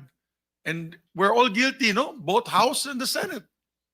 So, I think, wag na tayo magsanto-santo dito. Ilabas na natin yung listahan. Sino ba nag-amend yan? Tapos, depensahan ng congressman o senador sa Luneta kung kaya niyang idepensahan. Ba't niya linagay doon? Tama sinabi ni chairman. Maraming project dyan, ghost. Meron pa nga, hindi ghost. Ginawa, pero kalahati lang. Supposed to be 100 linear meters. Naging 15 linear meters na lang. Di dapat kasuhan yun because that's a public infrastructure project. If it is not 100 linear meters under the contract, they do 50 linear meters. You can file a case like what they did to Napoles and file a case against them for substandard projects. Kung pag na yun, gumuhon tubig, gumuho din yung project. Labas ng kabilya, walang kabilya, kawayan lang. Nandun sa Albay, sa home province ng aking nanay. Panay, coco lumber. Diyos ko po. Tsaka bato. Tapos semento. Yung semento, mas manipis pa sa platito yung semento. Yan, kasuhan yan. Kasuhan ka agad yan. Tapos tignan mo yung proponent. Kung wala po sa NEP yan, sino ba naglagay na politiko dyan? Yan ang tanungin natin. Kasi there's always a day of reckoning in the elections. You will always say, kayo pala proponent na itong mga substandard projects. Lagot kayo sa amin kasi binaba kami dito. That's the elephant in the room, Mr. Chairman. I did not want to make an opening statement, but watching this talaga angers me. And I am so happy that the minority leader, together with Senator Lacson, together with Senator Sherwin Gatchalian, our chairman of the Committee on Finance, and the members of Congress now will be transparent. If there are amendments to be made in this budget, let's defend it on the floor. Kung may kalsada doon sa gitna ng probinsya ko ng Bukidnon, walang tulay, yung mga teachers nalulunod, yung mga estudyante nalulunod, I will stand up here and defend a bridge project for that. And then convince my colleagues for that amendment with the approval of the local government unit, the RDC, and the DPWH. Pero yung mga bulagaan lang na after one night, nandun na lahat. Wala na po silang mavevet, wala na po silang magagawa. Kawawa din yung mga to. They become our punching bag. But let's start from the beginning. Where did the funds come from? Where are the sources of these funds? And let's expose it once and for all. Parang sa nangyari sa Napoles, lumabas lahat ng pangalan. May mga politiko ay ilabas sa mga pangalan. Ilinabas nun at that time it was Chairman Chofisto Gingona III. Yung anak ni Vice President o Senator. Linabas niya for them to defend themselves in the annals of the halls of the public opinion. So, Mr. Chairman, I pray for you. I want you to have more power, more strength, and better health. Because in the next few meetings to come, in the next few hearings to come, people will look towards you and this committee, together with the DPWH and now I'm so happy that Ma'am Mina Pangandaman, she inspects projects na. Maganda po yan, ma'am. You're the only secretary of the DBM that I know who's gone out of the office and actually do actual inspection. Kasi tama po yan. Kasi pag humingi sila ng pondo sa project na yan, alam na ni Ma'am Mina Bakit ko bibigyan ng project yan na palpak yung project na yan? So at least alam niya na. So I salute them for now their process for reform. But we must fix what has happened in the past. And if cases have to be filed, let's file the cases if need be. Thank you, Mr. Chairman. Thank you for your prayers, Senator Monsignor. Prayer for you, Mr. Chairman, and the members of this Thank committee. you. Thank you. In my list, Senator Mark Villar, Senator Win, it's your... Thank you very much, Mr. Chairman. Let me direct my questions to the good secretary. Secretary, rini-review namin yung mga contractors sa project na isiniwalat ng ating Pangulo nung nagkaroon siya ng press con. At i-flash ko lang po sa screen yan. Ito po yung isiniwalat niya, 15 contractors, iba't ibang projects, iba't ibang bilang ng projects, yung tapos halaga po ng projects. Yung pinakamalaki, 9 billion pesos in a span of 3 years. Pinakamaliit, 4.5 billion pesos in a span of 3 years. Itong mga contractors na ito, Mr. Secretary, sino po ang nagre-review kung sila ay may sapat na kapital, may sapat na kakayahan, meron silang experience dahil ang lalaking proyekto ho to hindi ito maliliit na proyekto. Biro mo, isang contractor, number 1, Legacy Construction, 9 billion. Kung i-divide ho natin yan per year, that's about 3 billion per year ang kanyang kontrata. No? So sino ho ang nagre-review ng capability and capitalization of these companies? Your Honor, I think the licensing of these companies will come from PICAB po, yung Philippine Contractors Accreditation Board.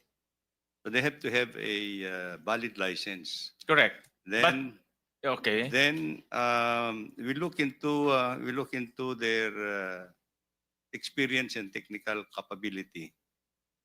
The third is actually we have to look into their NFCC or net financial contracting capacity. And all this actually, Mr. Chairman, is actually the basis for them to pre-qualify to bid. If they pass all these 3 parameters or requirements, then they would be allowed to bid in any project. But who determines at least the minimum capitalization of a company to be eligible for a project or a group of projects? Kasi like for example, in number 1, in 9 billion, if you divide this into 3 years, that's 3 billion a year. So who determines, sino po ang mayroong responsibilidad na kaya niyang gumawa ng project 3 billion in 1 year? Our bids and awards committee will be the one to scrutinize actually. That's at the district level, at the regional level, anong pong level? Whoever is implementing the project, Your Honor. Like ito ho, sa mga flood control, sino ho ang anong level ho na? Bids and awards level, kasi alam ko meron ho kayong iba-ibang back, di ba? Yes, Your Merong Honor. district, merong regional, merong central. So saan ho itong mga project na ito, saan ho ito ini-evaluate? Wherever the project is lodged, Mr. Chair. District or regional? District kung district po yung nag-implement, region kung region yung nag-implement, and national. I'll show next slide po kasi tinitignan ho namin. Like for example po itong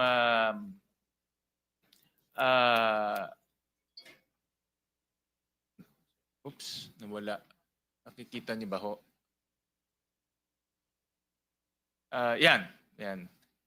Yung number 4 po, no?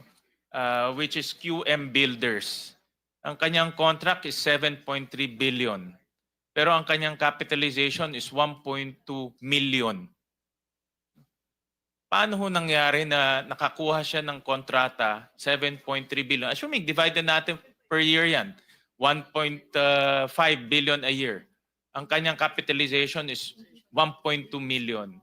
In number 7 po, yung Centerway, ang kanyang capitalization is 45 million. Ang kanyang kontrata is 5.1 billion. Yung 999, ang kanyang capitalization 90 million, ang kanyang kontrata is 3.9. Yung Wawo, kanina pinapag-usapan natin, Wawo Builders, capitalization 50 billion. Kontrata niya is 4.2 billion. Yung MG sa Median, capitalization 250,000. Ang project niya 5 billion.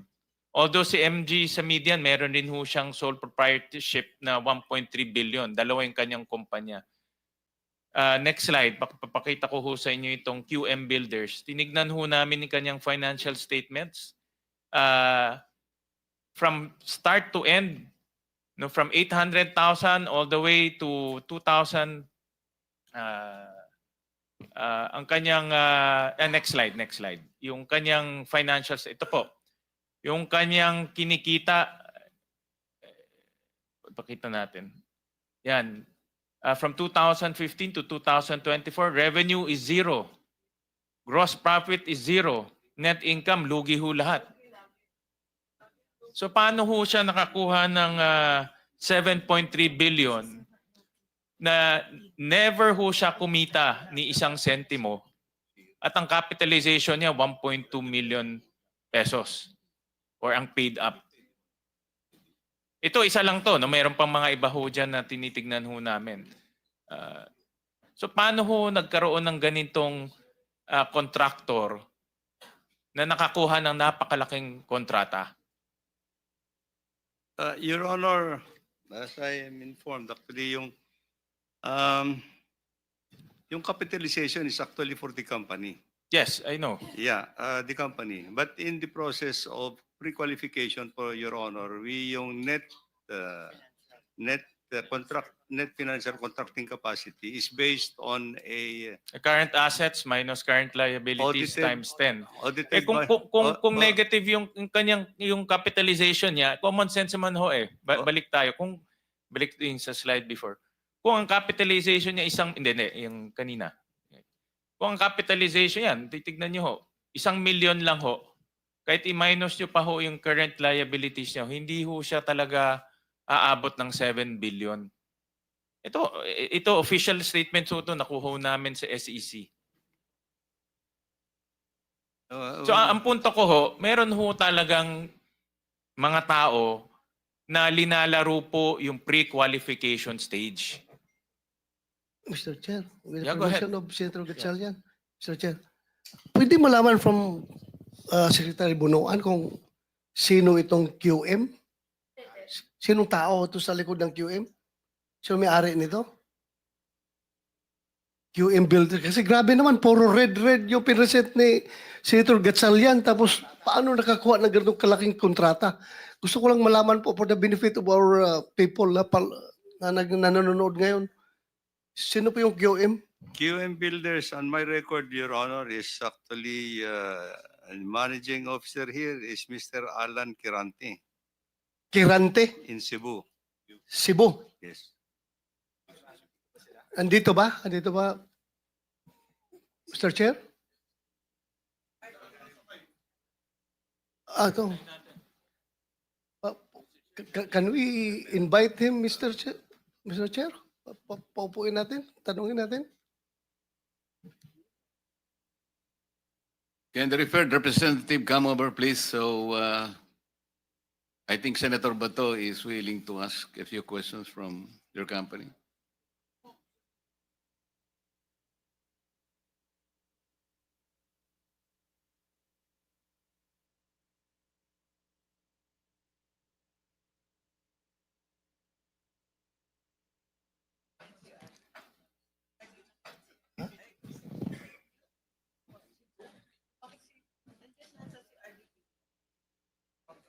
Public work. Director General, I think you have to administer the oath of the representative from this construction company.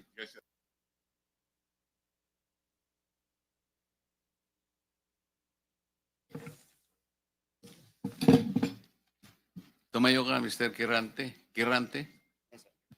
Yes, Mr. Chair.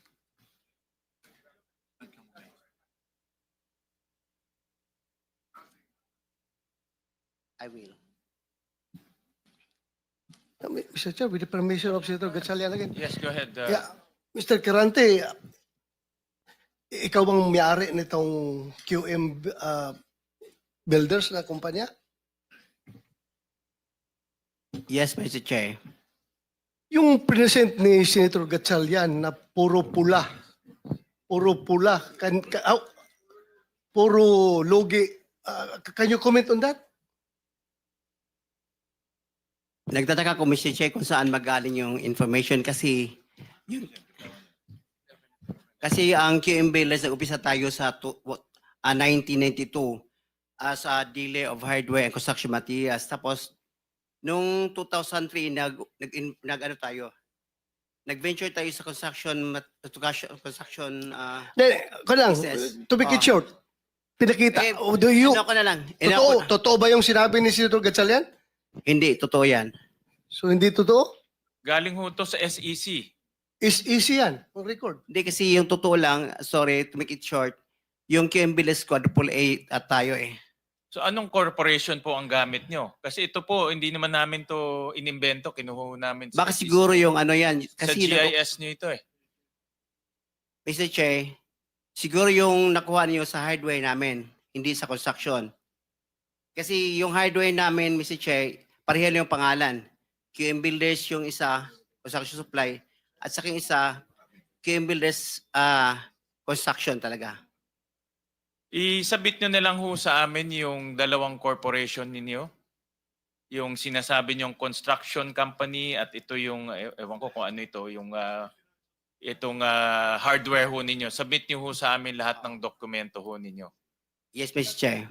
Chairman, may just add, FS po, financial statements, audited financial statements submitted to the BIR every year. Yan po, Mr. Chairman. Mr. Chair, dalang-dala ko ngayon. Mr. Kirante, please submit the financial statement of whichever.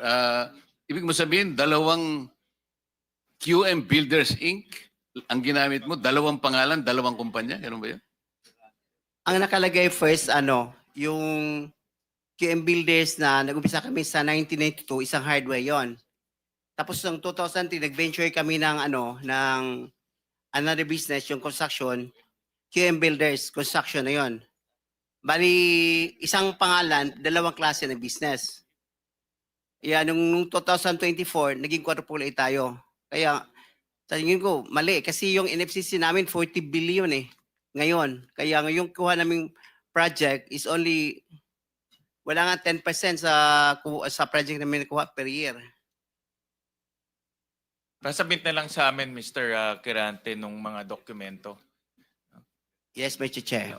Thank you, Thank you. Senator Sherwin.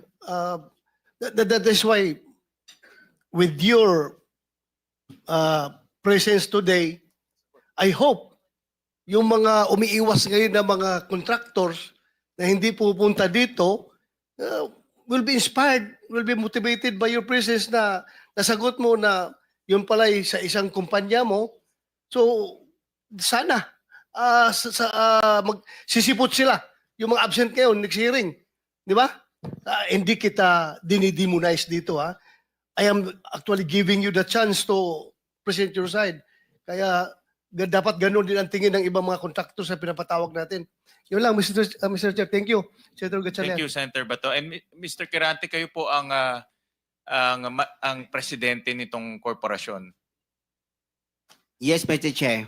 At kayo rin po ang naglagay ng kapital. Yes, Mr. Chair. Nakita ko sa inyong articles of incorporation, puro mga anak nyo, kamag-anak, puro Kirante. Anak yon. Mga anak nyo po.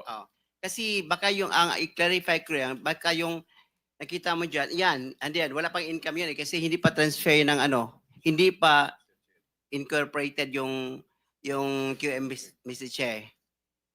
Ngayon, ang process pa yon kaya walang kita Hindi pa, mali pala kanina Sorry. Pero mali pala kanina yung nakita ko. Ulitin natin. Anong pangalan nung inyong construction company na ginagamit sa DPWH? QM Builders. QM Builders Incorporated. QM Builders yun lang, Mr. Chair. Sole proprietor yun. Yes, yes. So proprietor, sole Chair. proprietor yung inyong corporation. Inyong ginagamit sa DPWH. Yes, Mr. Chair. Kami lang nag-umpisa yung mag-asawa. Tapos yung anong pangalan ng hardware ninyo? QM Builders pa rin. QM Builders Incorporated na. Hindi pa. Hindi Ito pa yung rin. construction is, Mrs. Chair, yung gusto namin gawing incorporated para yung halimbawa yung experience bilang contractor, ma-inherit sa halimbawa yung surviving years. Halimbawa kung halimbawa may mangyari sa akin, yung experience ma-inherit sa amin. So itong QM Builders Incorporated, sa inyo ito, Hindi di ba? pa, yes, Mr. Chair, sa atin, hindi pa activated yan. Kaya walang kita. So hindi nyo pa ginagamit to sa Hindi pa. pag-bidding? Hindi pa. Okay, sige po. Mr. Chair. Babalik po ako kay Secretary. Secretary, I'll just go back to yung slide kanina, yung mga may capitalization. Because sa PCAB, Mr. Secretary, if your project cost is 450 million and above, you should have a minimum net worth of about 1 billion pesos. 1 billion pesos. So ito po, binabangga ko lang dito sa slide. Kung meron kayong, kagaya ho ni itong Centerways at Wawo Builders, 5 billion and 4 billion, but ang kanilang capitalization is only 90 million pesos, 45 million pesos and 50 million pesos. But in the PCAB, kailangan at least 1 billion pesos yung kanilang net worth. So paano ho, ang tanong ko, paano ho nakakapasok yung mga ganitong, based on the PCAB, hindi po galing sa akin ho to, based on the PCAB, undercapitalized yung company based on the project na nakukuha nila? Can we just check a little bit, Your Honor? See, I will just getting the data for Wawaw. I mean, yung Wawaw. Yeah, ganito na lang, Mr. Secretary, not to so that not to belabor. Submit to us who are the entities who approved or awarded those contracts. Exactly saan? Is it at the district level? Is it at the regional level? Yes, Your Because Honor. in my opinion, based on tingnan niyo ho, pag ang kontrata, allowable ranges of contract cost 450 million. Next. Net worth. Dapat ang kanyang ito yung capitalization niya, 1 billion and above. So in other words, kung gagawa ka ng proyekto na 450 million ang cost, dapat ang inyong capitalization is 1 billion and above. Ang next will be 180 million as AAA. Pero meron tayong mga contractors kanina na ang capitalization 90 million, 50 million. So undercapitalized siya. So nag-award, ang punto ko ho, nag-award ho ang DPWH ng kontrata sa mga corporations na undercapitalization based on the PCAB. We table. will submit all this, Your Honor. Submit to us the exact names. Yes, Your Honor. Because this is the Committee on Blue Ribbon Accountability. So we need to know sino exactly yung mga taong nag-award because we want to see accountability. Yes, Your Honor. Yun ang gusto ho namin malaman. Dahil nga, kung undercapitalized siya, obviously, yung project papalpak ho talaga. Titipid siya. Yun yung napakita kanina na maampaw na project. Walang bakal, buhangin linalagay. So we want to go to the root cause of why itong mga projects, why are these projects being substandard? And because the contractors are not capitalized adequately. Substandard rin yung mga contractors. We'll submit all this information and data, Your Honor, and I think we'll have also to submit actually the process of pre-qualification, Your Honor. Correct. We read the process of pre-qualification, but may nakakalusot ng mga ganito. Capitalization 45 million, but you're undertaking 5.1 billion pesos in projects.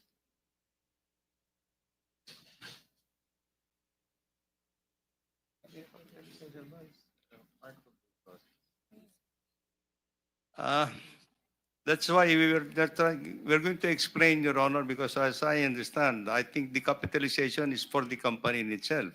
Yes, I know. And I But think, the capitalization is also linked to the NFCC, yung net financial contracting capacity. yes, Your Honor, the net contracting capacity is to be based on the audited financial statement by the BIR. By the BIR. They have to issue that the net NFCC. So that is the only basis of the document that we use actually. That is to Well, be in submitted. my opinion, there is some form of I think collusion or some form of corruption in awarding the contracts to contractors who are not capitalized adequately. That's the point I'm trying to make. Yan ang aking punto. We'll look into Dahil ang this. gusto na, kung bilyon ang iyong kontrata, dapat yung capitalization mo rin malaki. Para kaya mo tapusin at hindi ka magtitipid. Kaya nga doon po sa mga nakita naming news reports, marami rin ho nagsasabi doon na delay ang project, napupush yung project ng mahaba, at hindi ho matatapos yung project kung kulang ho sa kapital yung corporation. So just submit to us yung detailed documents together with names and personalities of these entities that I showed. Itong 5 entities na na-mention ho namin. We will do that, Your Honor. Thank you, Mr. Chairman. Okay. Mr. Kirante, sabi mo kanina, hindi pa nag-umpisa yung QM Builders as a contractor? Yes, Mr. Chair. Hindi ka pa nakagawa ng project? Hindi pa kasi yung nag-asawa ko ng 1991, nag-upisa kami sa hardware. Yung maliit na hardware, nagtitinta ng bambo, mga ganun eh. Mga Bakit, nipa. bakit nasama ka sa 15 contractors sa listahan ng Pangulo?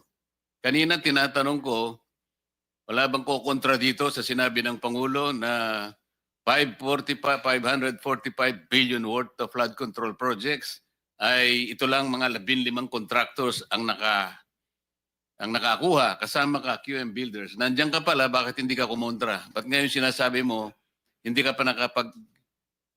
Pasensya na, Mr. Chair, kasi medyo nahiya ako. So Pero- sinasabi mo, mali ang Pangulo with Yes, respect to your company? Yung data is mali eh. Kasi ang totoo, yung 414 projects na nakuha sa QM, totoo lang ha, is only 86 projects. Mr. Chair. Teka muna, sabi mo hindi ka pa nakapag-umpisa eh. Ano yung sinasabi mong project? Ano ko lang siguro, bagitin ko lang. Noong 2003, nakalisensya na kami sa pickup, only category D. Hanggang noong 2024, naging quadruple A na tayo. Pero dumaan pa kami ng single A, noong 2011 hanggang nag-triple A tayo ng 2017 hanggang naging quadruple A tayo ng ng 2024. Mr. Secretary, naiintindihan mo ba yung sinasabi niya? Sabi mo hindi ka pa nakapag-umpisa ng project. Paano ka naging quadruple A? Ang ano ko lang, Mr. Chair, yung sinasabi kong 1992 is hardware pa yon. Yung nakita niyo yung hardware. Hindi natin pinag-uusapan yung hardware mo. Ang pinag-uusapan natin flood control projects. Tinatanong ka kanina, sabi mo, hindi ka pa nagkapag-umpisa ng flood control projects. Paano ka nagkaroon ng lisensya? Paano ka naging quadruple A? At lalong mahalaga, paano ka nasama sa 15? Gumawa ka na ng flood control project. Gumawa na tayo ng flood control project. O ngayon gumawa ka na naman. Ano ba talaga yung totoo? Baka hindi ka makauwi sa araw na ito. Nagsisinungaling ka na naman eh. Ang sinabi ng Pangulo, kasama ka sa 15.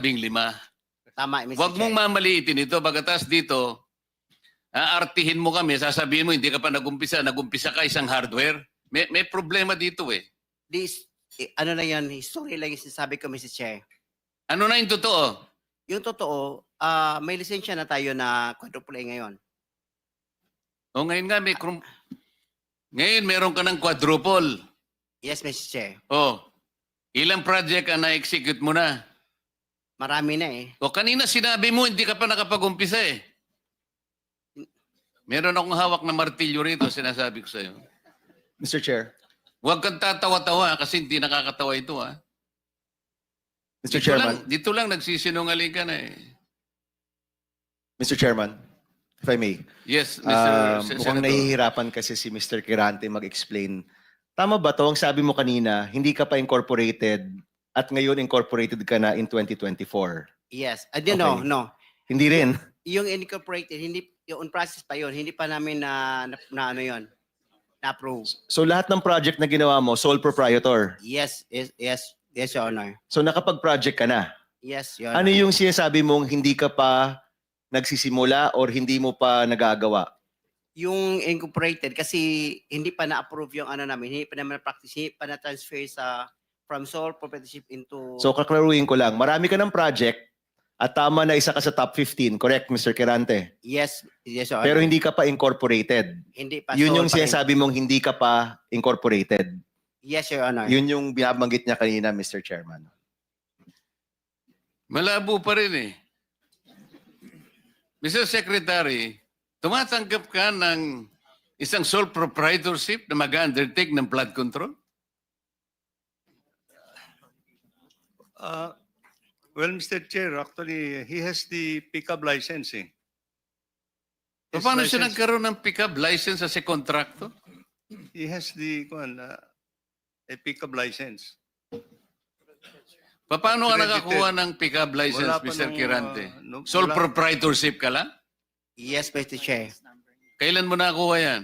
2003. Hanggang nag-upgrade tayo sa 2007, naging B tayo.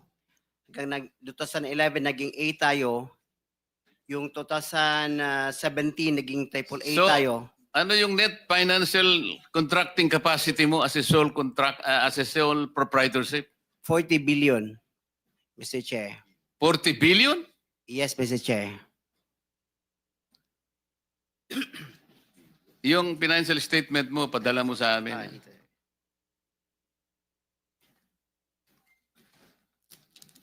Mr. Chair, if I may. Mr. Chair, Teka muna, si Senator JB muna para matapos natin lahat. quick lang para sa kanya. Kanino? Kirante, habang hindi pa siya umalis. Naniniwala ka pa dyan? Naintindihan ko, Mr. Chair, dahil tingin ko, Bisaya ito, hirap mag-express ng sarili niya in Tagalog. Kaya, I would rather advise him na uminom ka ng tubig, mag-inhale ka, relax ka, at ang pagsalita mo, huwag mo masyadong bilisin. Naintindihan kita eh, parang tayo Bisaya. May difficulty in expressing yourself ka. Hindi ko kinakampihan, Mr. Chair, ha? Ang sinasabi niya, meron siyang 40 billion pesos. 40 billion. NFCC. 40 billion ang sinasabi niya. NFCC, Mr. Chair. Kaya nga, 40 billion pesos. Yes, Mr. Chair. Oh. Naniniwala ka, Mr. Senator? Ano yung NFTC, Mr. Chair? Hindi ko... Net? Net financial contracting capacity. Totoo, tinoon na, bay. Ha? Yeah. May 40 Yes. billion ka. Yes. Nakadeposito sa bangko na. Ano sa mga? Ay, Paano? hindi. Yung NFCC kinuha sa... Ano yan? Yen o pesos? Asset yan. Kasi yung NFCC, kinocompute ng times 15 yon, Mr. Chair. Halimbawa, may 1 billion ka sa bangko. Pwede ka sa 15 billion. Hmm. So, halimbawa, may pera ka sa bangko na 2 billion, ibig sabihin, pwede ka sa 30 billion. Yan ang computation. Kaya tayo yung pera natin, kasama na yung mga assets, more than 2 billion. Kaya i-multiply natin ng 15, abot ng 40 billion. Kaya kami pumunta at hanggang 40 billion. Mr. Chairman. Mr. Kirante, ito tinitignan. Ano yung 2015 na QM Builders Incorporated?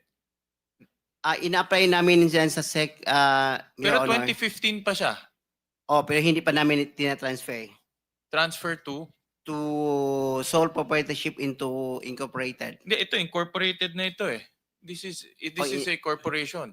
Kasi ang explanation ng bookkeeper natin, yung ano natin ga-handle, yung experience from sole proprietorship, ita-transfer muna sa Hindi, incorporated. iba yung experience, iba yung corporate entity. Incorporate entity is 2015 nandyan na siya.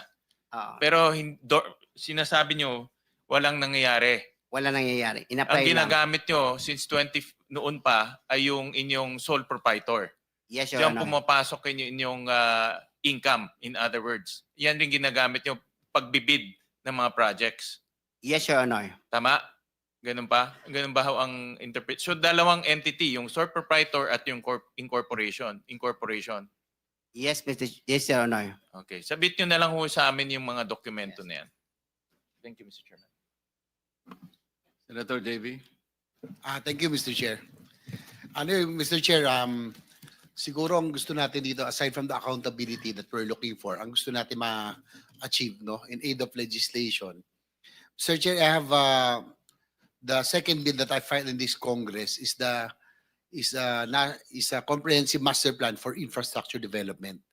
Na kahit sino po ang maging presidente, when it comes to infrastructure, especially big ticket items, dapat po tuloy-tuloy. Tulad ho ng mga floodway projects, kanina nabanggit ni Secretary, it transcends different, multi-year po ito at it may transcend different administrations. No? Ang tanong ko lang, Mr. Secretary, siguro matagal na rin ho kayo na sa DPWH. Dati po, meron tayong Napindan, Channel, Manggahan Floodway, and other big flood control projects. Pero parang lately, do we have similar flood control projects of this magnitude? Yung ganito kalaki. Kasi sa tingin ko po, siguro sagutin nyo rin po ko, yung taon-taon na pinoproblema ng Central Luzon, ng Bulacan, ng Pampanga, kamakailan tayo nandito rin. Ang kailangan po talaga dito, floodways, spillways, and water impounding. So, Mr. Secretary, at present, meron ho ba tayong ganitong mga uri ng proyektong ginagawa? Before the Secretary answers that question, let me acknowledge the presence of our senior Vice Chair of this committee, Senator Alan. You can now answer the question. Thank you, Mr. Chair. Yes, Mr. Chair. We have similar projects of that magnitude in the other river basins, major river basins in the country, Mr. Chair, that are financed by official development assistance, Your Honor. And in these major river basins, they have a comprehensive master plan, Your Honor. But Mr. Secretary, as we had discussed already, no matter how comprehensive these river basin master plans, until and unless you are able to coordinate with that office that we made reference to earlier, yes. This is the River Basin Control Office, walang mangyayari dyan. Because it should have been an integrated one. That's Kahit na 100 river basins pa yan, with their separate and individual master plans, kailangan pong coordinated per the mandate of the law na nakalagay sa balikat ng RBCO. So sa ngayon, wag po natin munang gawing parang sagot na makapagbibigay ng kapayapaan ng loob sa ating mga kababayan. Wala pa po tayong na-accomplish in relation to an integrated master plan that will answer the continuing problem of flood ravages in this country, Mr. Secretary. That's correct, Your Honor. Total, pinag-usapan na rin kanina pa na master plan po dapat ay sundin. No? Pinoint out na rin po ng ating chair. Pero, Mr. Secretary, nabanggit ko kanina, 3 taon na ho tayo. Pangatlong taon na ito, kung di ako nagkakamali, na tayo nagkakaroon ng pagdinig dito tungkol po sa flooding. Paulit-ulit din po ang ating nakukuhang tanong at sitwasyon. Hindi naalala ko na rin ating majority leader, ilang taon na ritong naglalabas sa sama ng loob dahil ang kanyang probinsya mismo ay laging lubog sa baha. Doon po sa Central Luzon, for example, Secretary, ano po ba ang kailangan gawin? What projects are needed? Yung mga big ticket items that are needed really to mitigate or to flush the floodwaters faster, no? Alam naman natin, we can fight nature. Pero sa ngayon, talagang bakit naiiwan sa Pampanga, sa Bulacan, Northern Luzon, bakit with 350 billion, dapat ho may resulta na ho tayong nakikita, Mr. Secretary. Your Honor, for Central Luzon, we are now in the process of finalizing a big project. As we pointed out in previous meetings, this is actually yung Central Luzon Pampanga River Floodway Project, Your Honor. And we are now finalizing yung detailed engineering design. This is financed by the Asian Development Bank. Because this will involve actually the construction of a 60-kilometer floodway, which is, I think, about 400 meters wide, and a retarding basin in San Antonio Swamp. No? So this is now under detailed engineering design. And we expect that this project will be completed in 2026, and the civil works will be implemented by a separate loan agreement with the Asian Development Bank. You see, of this magnitude, Mr. Chair, this involves a lot of steps in the preparation of the entire project is estimated to cost almost about 150 billion pesos yata. So I think yung preparation of this kind of a magnitude wave project is very tedious, Your Honor. Pero Mr. Secretary, narinig na rin ho natin yan 3 years ago. I am glad kung talagang nagsimula na at kung 150 billion lang yan binabanggit nyo, kalahati lang ho yan ng taon-taong budget. Kayang-kayang gawin kung talagang gagawin, no? Gugustuhin. Ang tanong ko lang po, kung yan po ay parte ng master plan, siguro yes or no lang ho. Nasusunod ba talaga yung master plan ng ating sa kasalukuyan? Or is it that with the very large budget of the for flood control, hindi ko kaya, dahil po pinoint out kanina ng ating chairman, obviously dapat common sense dictates na dapat yung flood prone provinces nandun ang concentration ng flood control projects. Hindi ho kaya yung pong mga district offices would want a pie of that 350 billion a year master plan, flood control projects. Kasi po sa nakikita ko, doon lang po sa may mismatch doon sa concentration ng flood control projects, iba-iba. Ang mangyayari po niyan, hindi ho talaga natin matutuloy yung mga malalaking proyekto na kailangan natin. Like